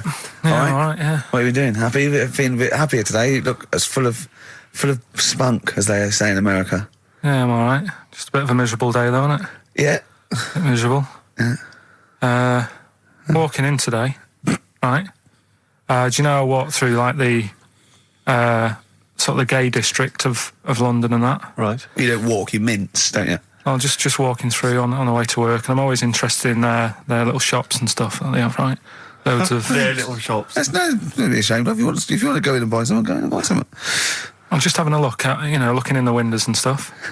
Little postcard just near the entrance. Yeah. That's meant to tease people in, to make people go, that sounds good, I'll nip in, right? Little postcard, free butt plugs with every sale. That's great. How did we get from 5p off milk to free butt plugs with every sale? Wow. What's society come to? Well, it's because we're liberated, Rick. Yeah. It's an open society. What did you buy to get them? You didn't buy... No, I didn't. But what's the purpose? What, of the poster or of butt plugs? Butt plugs, because I really honestly You don't... shove them up your arse, don't you? Whoa, slow down, bum. Shove them up your bum. Yeah. But when? Is that just like when you're doing whatever, doing stuff around the house, or...? I think it's not to keep things out. Is it like you would use a plug in the sink to keep, the water in the sink? Oh, if you're not gay. Get that? Oh, yeah, no, I know what you mean, yeah. I don't know. No entry. What is it? I mean, I don't understand what I that's don't know. I assume it either feels good or are they... well, I've got to be careful here. Or are they sort of like breaking it in? Right, yeah. Do you know what I mean? Like it's like a shoehorn. Sure. or It's like when you stick paper in your shoes if they're a bit tight. Or those people who sort of like put little bits of wood in their lips, and then as soon they've got big plates in their lips. Yeah. Same with the butt plug. It means you can, you're ready for anything. I don't know, do I? The Carl's face. Well, if you know what butt plugs are used for, then I'll get in touch. Ricky.Gervais at XFM.co.uk.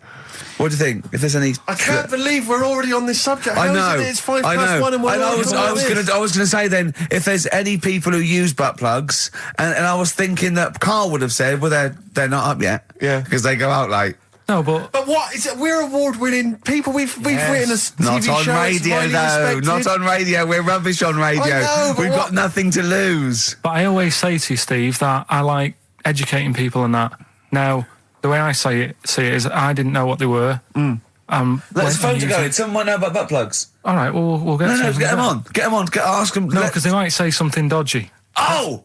Yeah, whereas, what have we just been doing? Just take a chance. Take a chance and tell them not to swear. Well, you tell them. Okay. Right, Steve, I haven't got my headphones on. Hello, who's that? Hold on. Who, sorry? Nicholas. Nicholas, hello, mate. You're not going to swear, are you? No, I'm not going to Keep it clean. Yeah. Keep them keen. What were you calling about? I'm phoning about your plugs. About, not my plugs, but sure, plugs in general. Do you know much about them? No, Are you a plug user yourself? No, I'm just thinking if maybe you've got some gay friends and you're spending the night at their place, you might want to use one. Right. What, you mean experiment with them, or...? No, so you can make sure they're not going to do anything while you're asleep. Could I suggest, just lock the door? I mean, that is easier to me. Can I make a bigger suggestion? That's probably the most homophobic thing we've had said on the show today. Thanks very much for your call. Right, okay, good. Well, that's why we shouldn't put people on the line. Just, without checking first. I think Karl's made a good point. That's the calibre of listener we've got. Karl, come on, what's the matter with you? Oh, Thorns. that's No blue sky. Beautiful, isn't it? And that a great track. it's all right, yeah. Just had an email, yeah. That woman who opened the Office script could have her head cut off, apparently. When a letter is posted, it becomes the property of the Queen until it reaches the person it was meant for. By opening it, she's committed treason and could be killed. I don't know if you're familiar with this story, Karl, are you? Go on. Apparently, some copies of the Office Christmas specials scripts got sent to the wrong address, some woman, and I don't know what you do in that situation. Normally, if I get mail that's not addressed to me, I just give it to the postman or put it back in the postbox. Radio 1 tried to speak to her, but apparently she's got a gagging order, which makes us think that she sold it to the Sunday. So we'll read it. We'll read the plot of The Office tomorrow in the Sunday papers, which ruin it for some people. Ruin it for a lot of people, yeah. But the other thing is, Yeah. I mean, if it was sent to her, obviously her name wasn't on it. Mm. If that's true, in which case, I think that's quite a serious offence, isn't it? I would hope so. I mean, I would hope that, if I sent something in an envelope, it was... But the BBC, the BBC thinks that because the person they said it was meant to be sent to got his, he thinks maybe that's an excuse. Maybe someone gave her the script and said, don't say it came from me. Yeah. So... I don't know, maybe she's protected someone, I don't know. Yeah, well, I mean, if that is... Well, either way, don't sell it to a newspaper. Well, It's just the kind of mercenary nature of it that I loathe, It's the fact that it's only just now makes me wonder if she had it there lying around in her house and someone said to her, well, why don't you go to the papers? Yeah. Try and flog it. But I just don't think she's going to get a lot for it, because people are going to see it soon. It's not like it's the Hitler Diaries. Well, they're not very well written. But, I mean... I don't know. I tell you what I'm frustrated by is just the fact that it's like we've worked hard to give people some kind of pleasure for this Christmas, because a lot of people are very depressed, Rick, very low at this time of year. They've not got what they wanted. But we're trying to cheer them up, give them a bit of happiness. Yeah, but I think she'll be happy if she gets a lot of money. True. I don't know. I think it's just tacky, really. It's like, well, I just say, if you're a fan of the show and you don't want to know what happens, then don't read the Sundays Tomorrow, or at least avoid it when it says we tell you what happens. But the papers might not ruin it. The papers might go... We've got them, but we're not going to ruin it for people. That'd be a nice gesture. But I don't know. All I can say is it's a good job that I send out the prizes. Because that Michael Palin around the world in 80 days will be going to the person who won it. Yeah. And if someone else receives it, they better not try and, do you know what I mean, keep it. It should go to the winner. Yeah, exactly. Right? That is a very good point. Mm. So...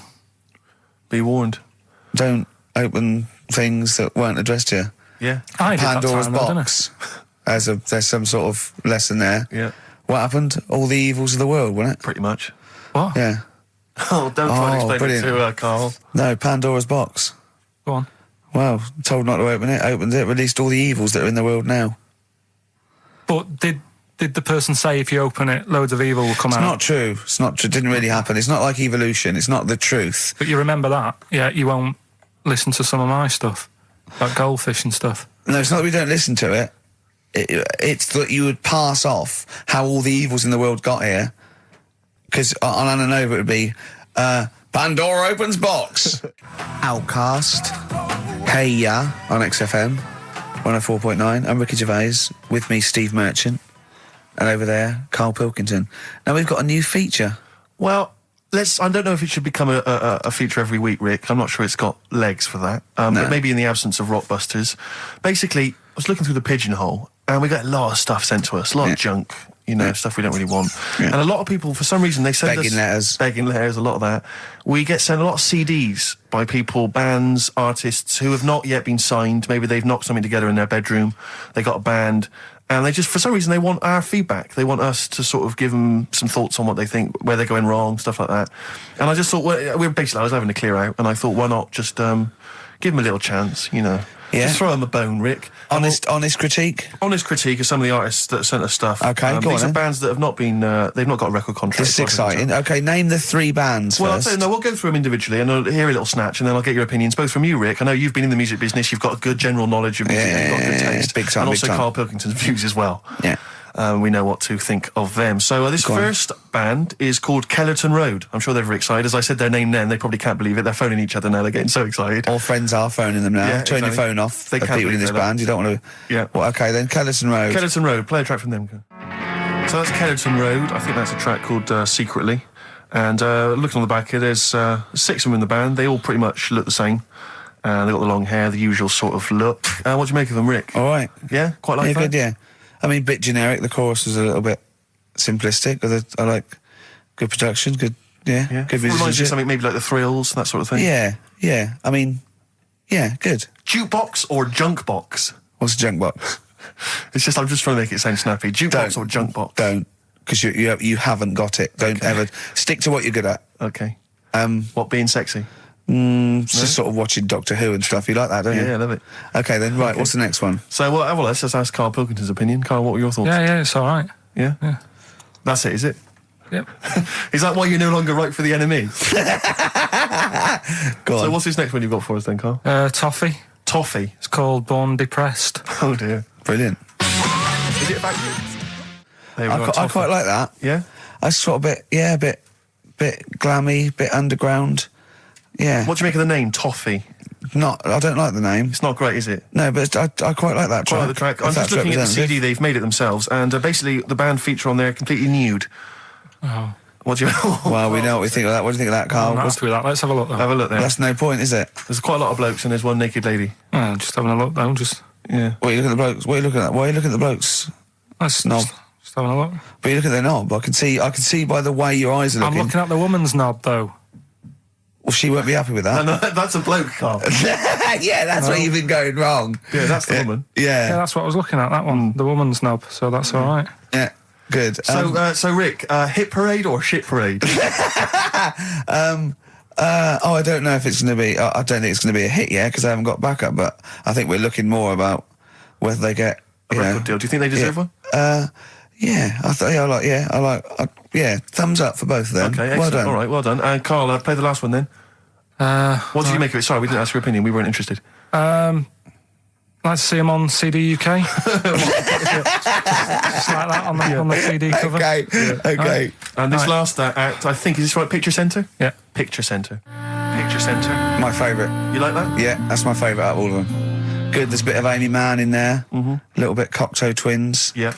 No, really good. Really good. Really intriguing that. Karl Yeah. Pilkington? Yeah, it's all right. If you didn't like it, what would you say? It's weird, though, isn't it, music?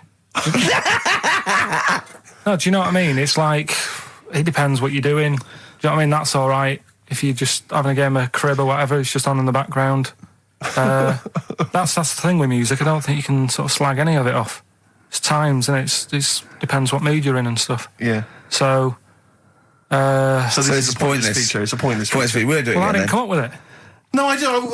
All right, don't slag it off. Okay, we'll do that again then. I was quite enjoying that, but okay. No, do you understand what I'm saying? Well, That it's not worth having an opinion about music. Well, I'm not that bothered.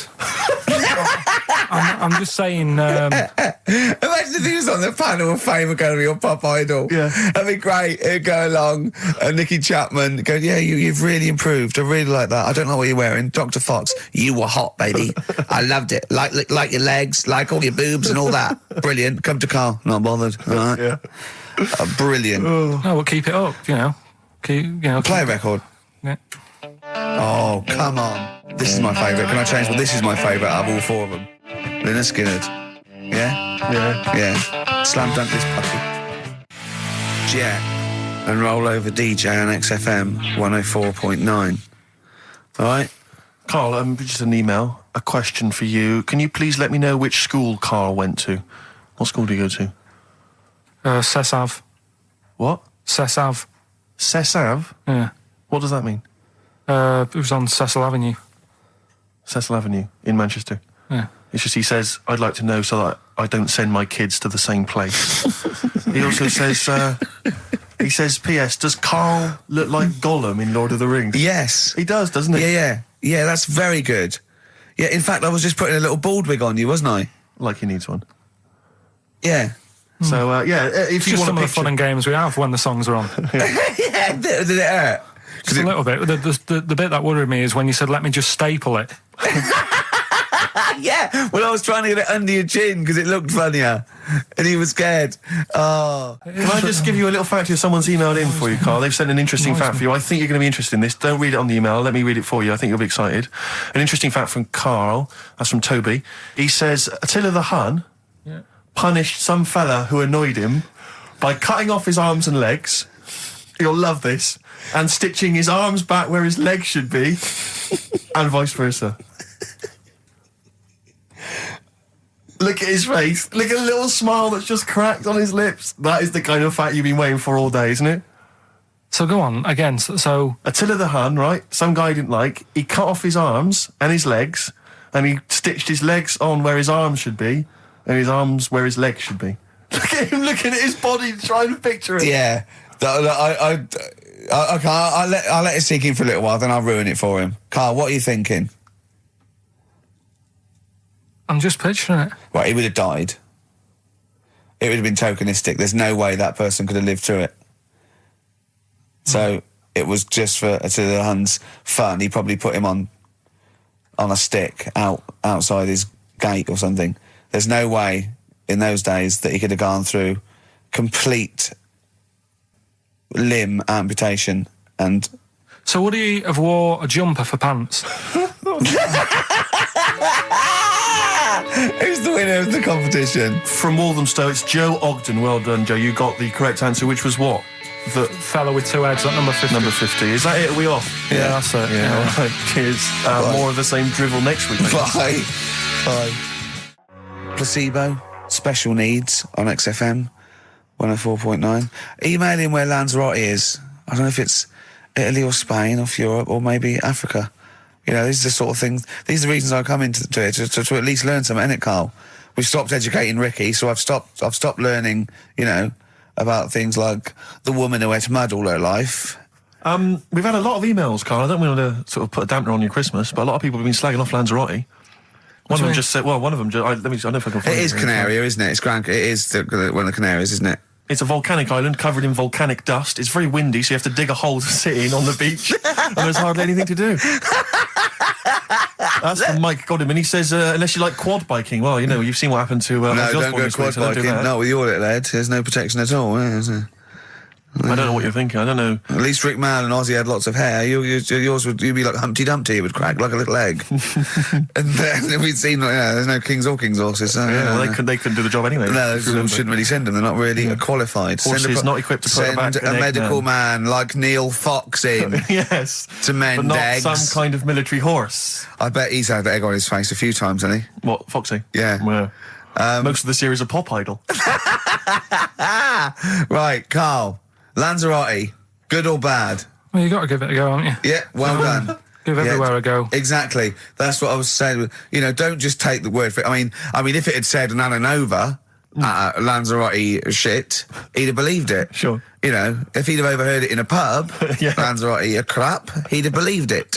He'd have seen it on a website that was mainly concerned with monkeys and witches, he'd have believed it. Yeah.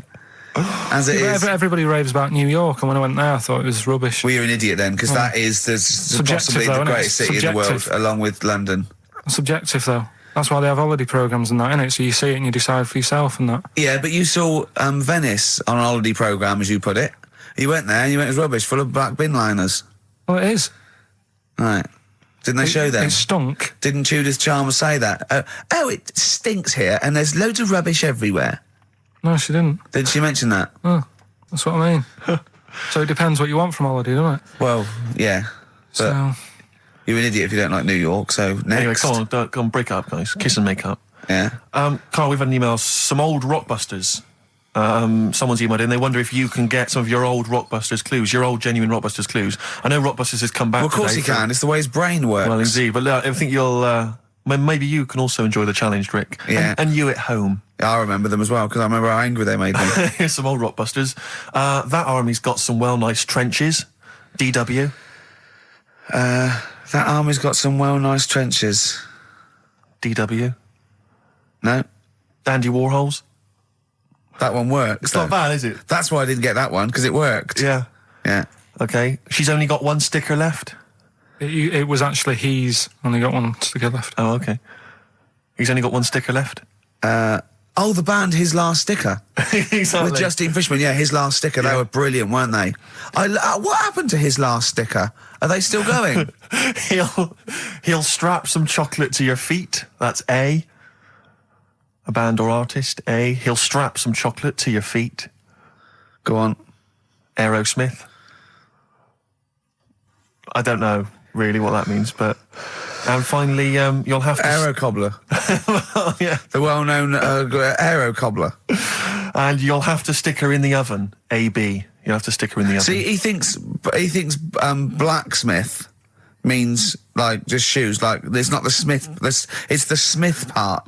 A smith is just a right, isn't it? So it doesn't... I don't know... Aerosmith. What does that mean, Carl? What does that mean? Come on, you'll have to stick her in the oven. AB. Yeah, I know that one. Yeah? Yeah. What is it? But it doesn't work. Apparently it does. You'll have to stick her in the oven. AB. Single or artist? What, Anita Baker? Anita Baker. Why you have to stick her in the oven? Anita Baker. Oh, I need to. But why didn't you say, like, you'll have to get his hair cut and put a nice white chef's hat on? That's Anita Baker. See, that works. That works, Carl. I need to Baker doesn't work. It is shite. Okay, well, listen, before you judge, listen to today's Rockbusters. Okay. They're here with us now. Here's Karl Pilkington. He's got back just for Christmas. Brilliant. I've only got 2 really because what? I was trying to work one out before, right, in my little room. Yeah. I was looking at different band names, thinking, what can I do? Yeah. Couldn't concentrate because Ricky was in there trying to spray deodorant all over the place. Right? Well, you should have done them yesterday. You should have shut me out. Right. So there's just 2. Brilliant. Well, Okay. I've kind of got an idea for the third one. fine, I'll yeah. have a go. Yeah. Right, so anyway, the first one... Should we play a record and come back to this? 'Cause We'll it's do been it quickly, we'll do it quickly. No, play a Okay, record. This is record then. rubbish. Yeah. Rubbish. Libertines. Useless. Give me the gifts. Let me have a look what prizes you got. Libertines, Don't Look Back Into the Sun on XFM. Well, the general public are getting involved with Carl's holiday, and, I mean, this has been a damning report on Lanzarote. There's not been a positive word written about Lanzarote so far. Wow. It's volcanic, there's no natural water supply. Apparently there's no natural water supply. It's You all have to sit in a imported. hole. What do you think of this, Carl? What do you think of the people that want you to know that you're going to a rubbish place when you can't change it? What do you think of that? Rubbish though, will it? What do you mean? Be all right. What do you mean it'll be right? Because I'm going to go there thinking, oh, there's no water and that, and there will be water. No, they didn't say there's no water. What did they say then? There's no natural water supply. Whatever. I'm not bothered. Doesn't bother me. All right. I'm going to have a good time and that. What are you going to do? What do you plan to do? Got a book. What book you got? Rich Hall book. I'm just going to read that. Brilliant. And the weather's better than here, isn't it? Yeah. So... gonna have a good time. Someone emailed just now. They said they're listening online and there's a problem with their computer and everything's sped up. The music's sped up. Our voices, Rick, are sped up, except Carl's. That's how slow he speaks. So when everything's sped up, he sounds a normal. No Blue Sky, The Thorns. That's beautiful, isn't it? On XFM 104.9. Carl, you're losing your rag a little bit. What's the matter? Nothing, go on. See? What's the matter? No, what's the matter with I've Carl? got something to cheer him up. Someone's emailed in, Emma's emailed in, she said that for those that know, those in the know, they referred to Lanzarote as Lanzarote. Brilliant. He's a bit fed up. He's got 2 CDs for Christmas from a company that's he's been with for 6 years. He's a little bit grumpy about having to answer the phones. Letter to Hermione. David Bowie. Well, we've had the most convincing answer that it's about 290,000 actual words, but possibly 3 million in our vocabulary, using all jargon and scientific stuff and all that. Sure. 290,000. Still a lot, isn't it? It is a lot. We know so little, don't we? Apparently the average person has about 20,000 words in their is it? vocabulary Right. and uses maybe 2,000 a week. Really? Yeah. Carl, obviously, slightly bringing that average down. Carl, what do you think of that? Single figures. What's the matter? Get by. Why have you got to use longer words messing about and that? Told you. That word about old. Anti-dipuian or something. Just say old. That's a bit old, isn't it? That's a bit anti-dipuian and that. What's the point? Yeah. Get to the point. Sure. Busy.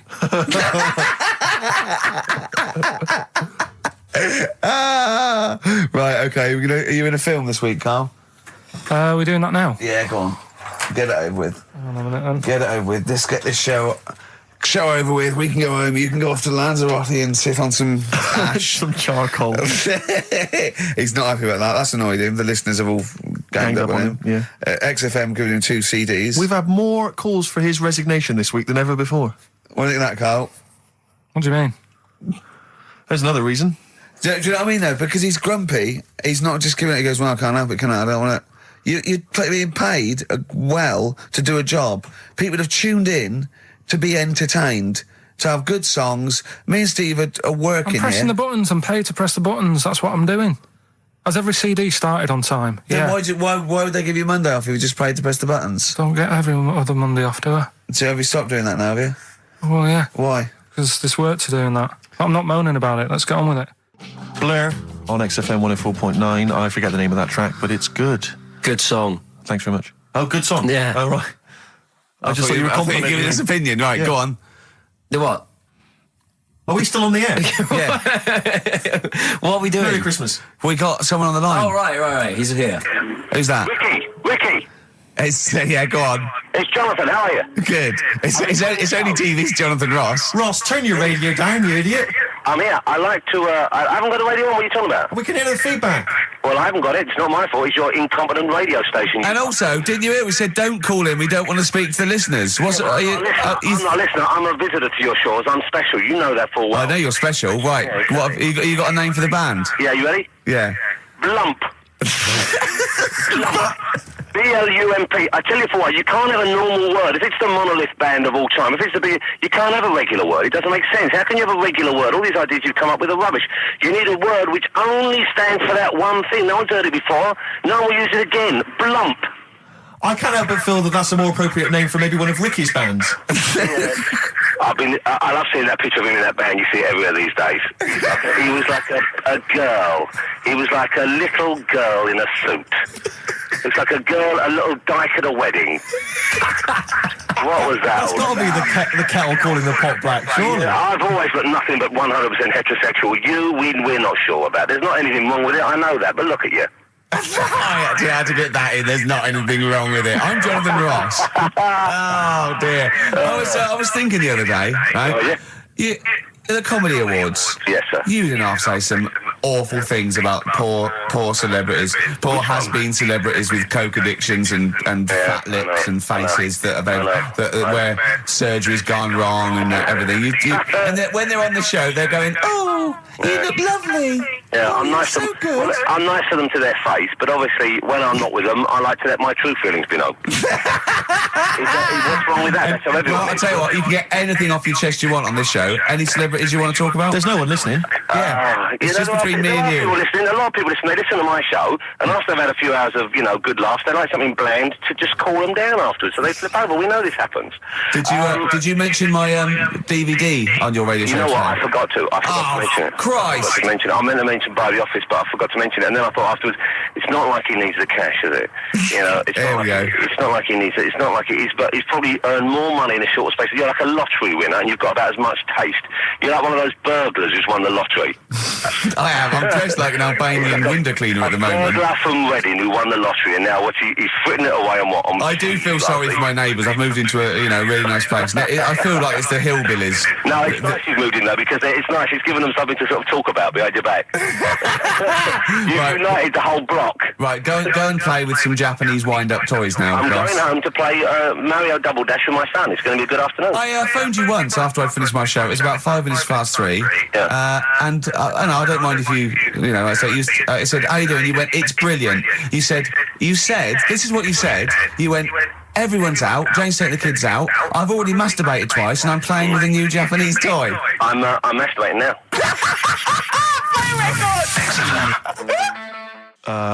Kings of Leon, Wasted Time on XFM 104.9. Sorry, I was sidetracked there by just some of the band names. Now listen, I want to put in 2 of my own. I want to win that pile of tat out there. Right? I've got 2 names here. Okay. We should just remind people in case they've just tuned in. Oh yeah, Ian Canfield has chosen his mega band of all time. He's got Keith Moon on drums. He's got Lemmy on bass. He's got Keith Richard on guitar. He's got who have you got singing? Robert Plant. Robert Plant. And their manager is Vance. But he needs to announce them at Wembley Arena. They're already sold out. They're at number 1 in the album charts. They're the greatest rock band of all time. And I've got 2 suggestions. Okay. What about this? Please welcome to the stage. Tungsten lung hemorrhage. Yeah, good. Yeah? Please welcome to the stage. God dildo. God dildo, interesting. Nice juxtaposition there of God, the almighty creator, and a dildo. Nice use of some contrasting imagery there. Yeah. Powerful and topical. Tungsten lung hemorrhage. Yeah. We've had a couple also on the email.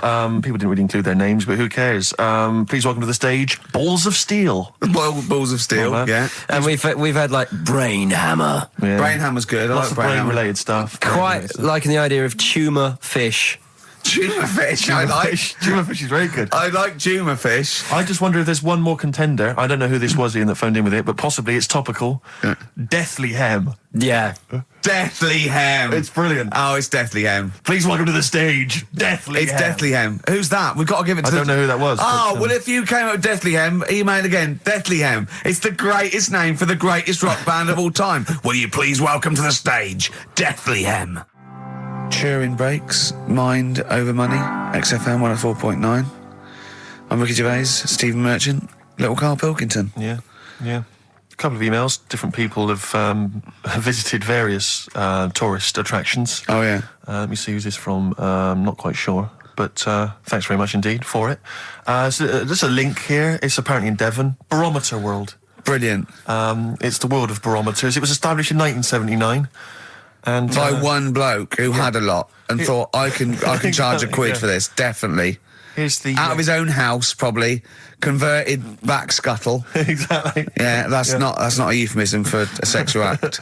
But look at the webpage here, Rick. There's a picture of a beautiful barometer being held by a beautiful lady. Lovely. Who's definitely his daughter. Yes. Definitely. Come on, Kathy. Oh, that. Dad, no. Come on. Undo your top a little bit. Dad, definitely made to do that. Yeah. Oh, that slight look of I hope no one I know sees. Yeah. Just check out Barometer World. Barometer World. Yeah, that's available. If you want to check that out, www.barometerworld.com. That's Now, all the... barometers, do they work?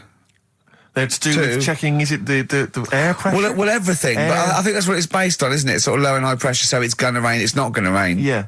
Or going to be windy, but I wonder how accurate they are. I think in the days before satellite sort of weather surveillance systems, probably essential.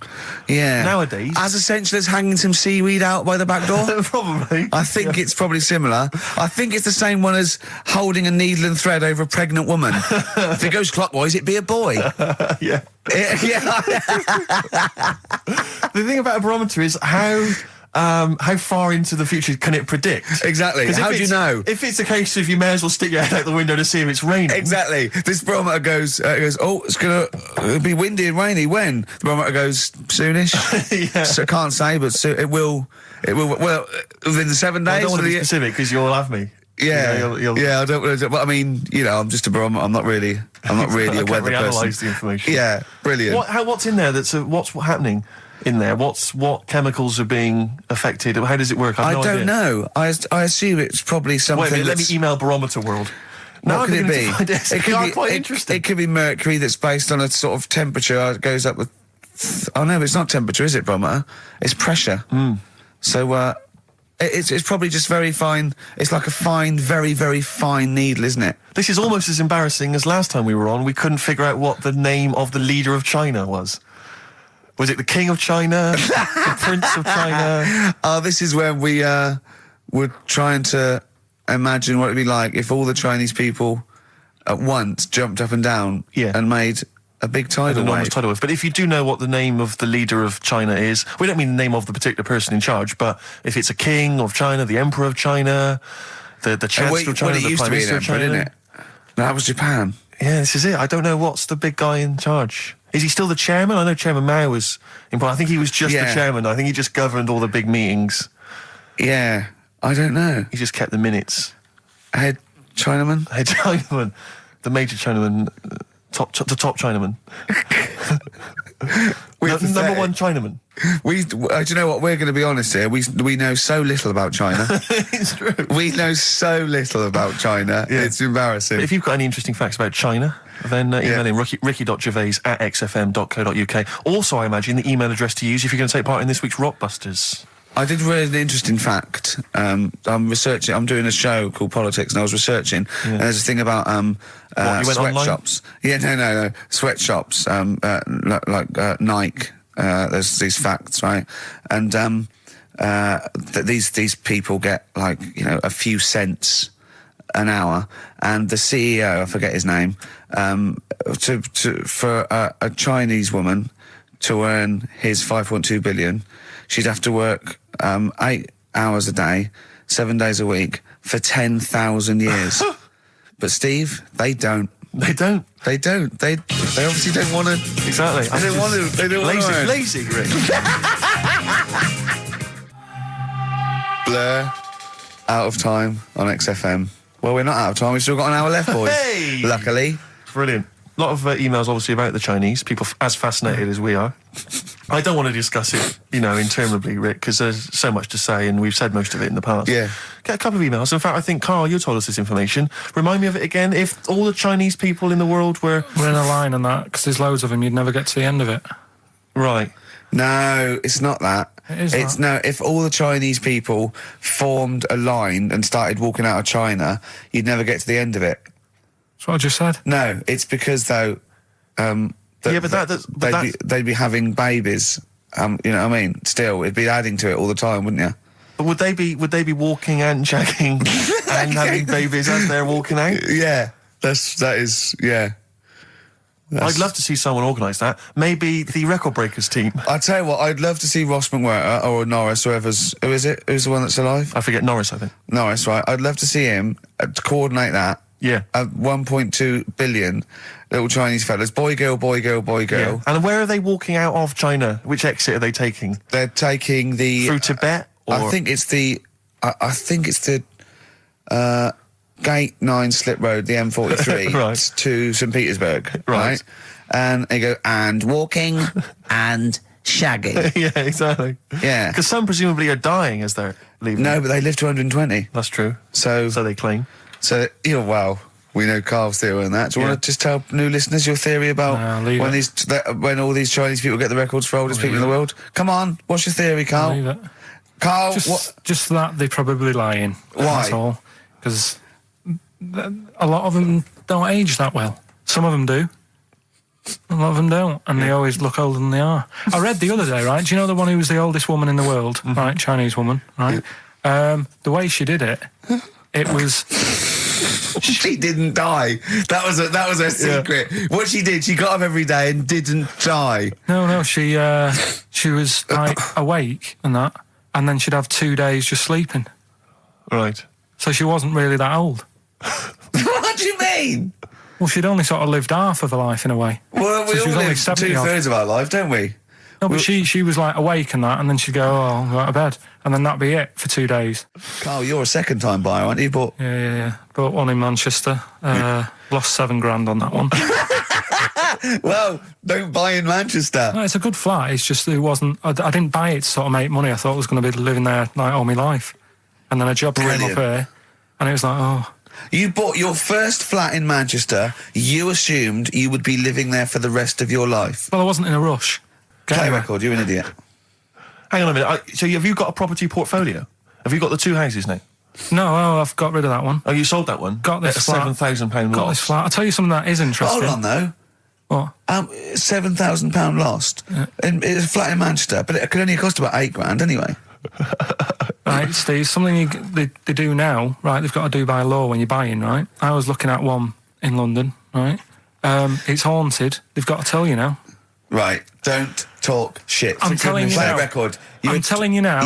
Yeah. There's no such thing as ghosts. That is ridiculous if that appears on a legal document. Right, if there's anyone who sells flats and that, does that for a living. Yeah. Right, email in, because I'm telling you now, that is a fact. She sort of dropped it in. She said, I said, oh, nice feel here. And she said, yeah, well, that'll be the ghost. Just dropped it in, that's all they've got to do. And then I was like, what? And they went, oh, yeah. That's all I've got to do, is it? So that's the legal thing. Did you drop it in? So in court you go, did you drop it in? Yeah, I dropped it in. Play a record, you're an idiot. That's David Gray, and this year's Love, if you're in love. I hope it lasts. It's only January. What you got for us, I just Steve? thought we ought to maybe go through some of the emails. I mean, I don't want to query the calibre of some of the emails we get sent on this show, but here's a typical one, Rick. Go on. There's no name, it's just from Glicko, that's his email address. It's just a question to you, Rick. Did I see you walking around Marylebone High Street last Sunday? Yes. Okay. Well, I don't know. Well, I was in Marylebone High Street last Sunday, yeah. Yeah, but did you see Glicko? I didn't see Glicks. Okay. I didn't see the Glickster. But all right, this is one from M. Ricky, what do you think of Richard Bacon's show? I can't decide if he's better than you. Nor can I. Any thoughts? Nor can I. I can't help her out on that one. Sure. That's a really personal thing. She's got to dig deep. She's got to look at both of us. She's got to find out what she likes. Yeah. And then whether I provide more of that than Baker's. Yeah. I mean, you know, Baker Foyle's brilliant. Yeah. I'm not going to put myself up against him, so I can't help you. Next, Steve, next. Well, there's a lot of emails last week which were saying how much they enjoyed the Christmas specials. Thank you very much for that. It's very flattering of you. Cheers. There was also a couple. There was one that it was a guy. I'm sorry that I think I might have deleted it. But, I should have sent a reply because there was a guy from Canada saying, "If there any chance you're around in March, whether you could pop in and have a surprise birthday dinner for his wife." Oh, why don't you keep that? I know. Sorry about that. I can't bloody go now, can I, you idiot? So, Okay. I really apologise for that. Yeah.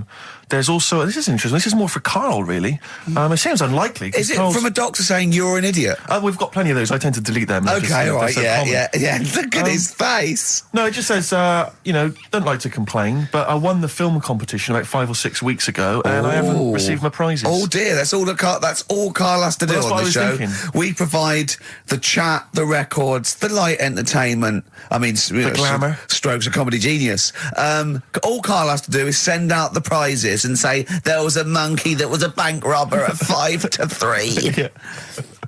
What's your Karl. excuse, Karl? Do you remember her winning? I've got all. What, are you calling her a liar? Well, I am, because I don't remember ever seeing. Right, he's calling her a liar. So, Joanne Ogden, you're claiming, is just making this up. She sent this in on a whim, trying to fool us and get some cheap tat. Wow. I don't believe that. I don't believe anyone would lie to try and get Knowing Me, Knowing You on VHS. I really don't. Well, I'll look in the records because we keep all the details, so... Do you know what I mean? Right. Well, one of you's in the wrong. Do you know what? Knowing you, Karl, I don't think it's Joanne. No. Has anyone else ever emailed in saying they haven't got the Loads of bag of times. crap? No, they Loads of haven't. times. They haven't. Well, Yeah, so- but one mistake's one too far, because that's one person. So, you know, you might send out 30, but that one person, that's the first time they've won a competition. They want the history of wind narrated by Donald McIntyre on VHS. Yes. And, you know... Stephen King's It on Betamax. Yeah. No, sometimes they want the best of Primal Scream on a cassette. Exactly. So, you You've know... got to make sure you're sending these prizes out. Yeah. Final email from Andy. He says, the webcam is pointing at the ceiling. Is it because the air conditioning vent is more exciting than what happens on the show? Let's put that down I now. think that's I'm gonna absolutely do that right. now. Hold on a minute. Now, just if someone... Is that good? People love the webcam. I don't know what they're interested in, because all they get is a picture of Karl's big head. It's not as big, it's just round. Oh. Get it right. Yeah.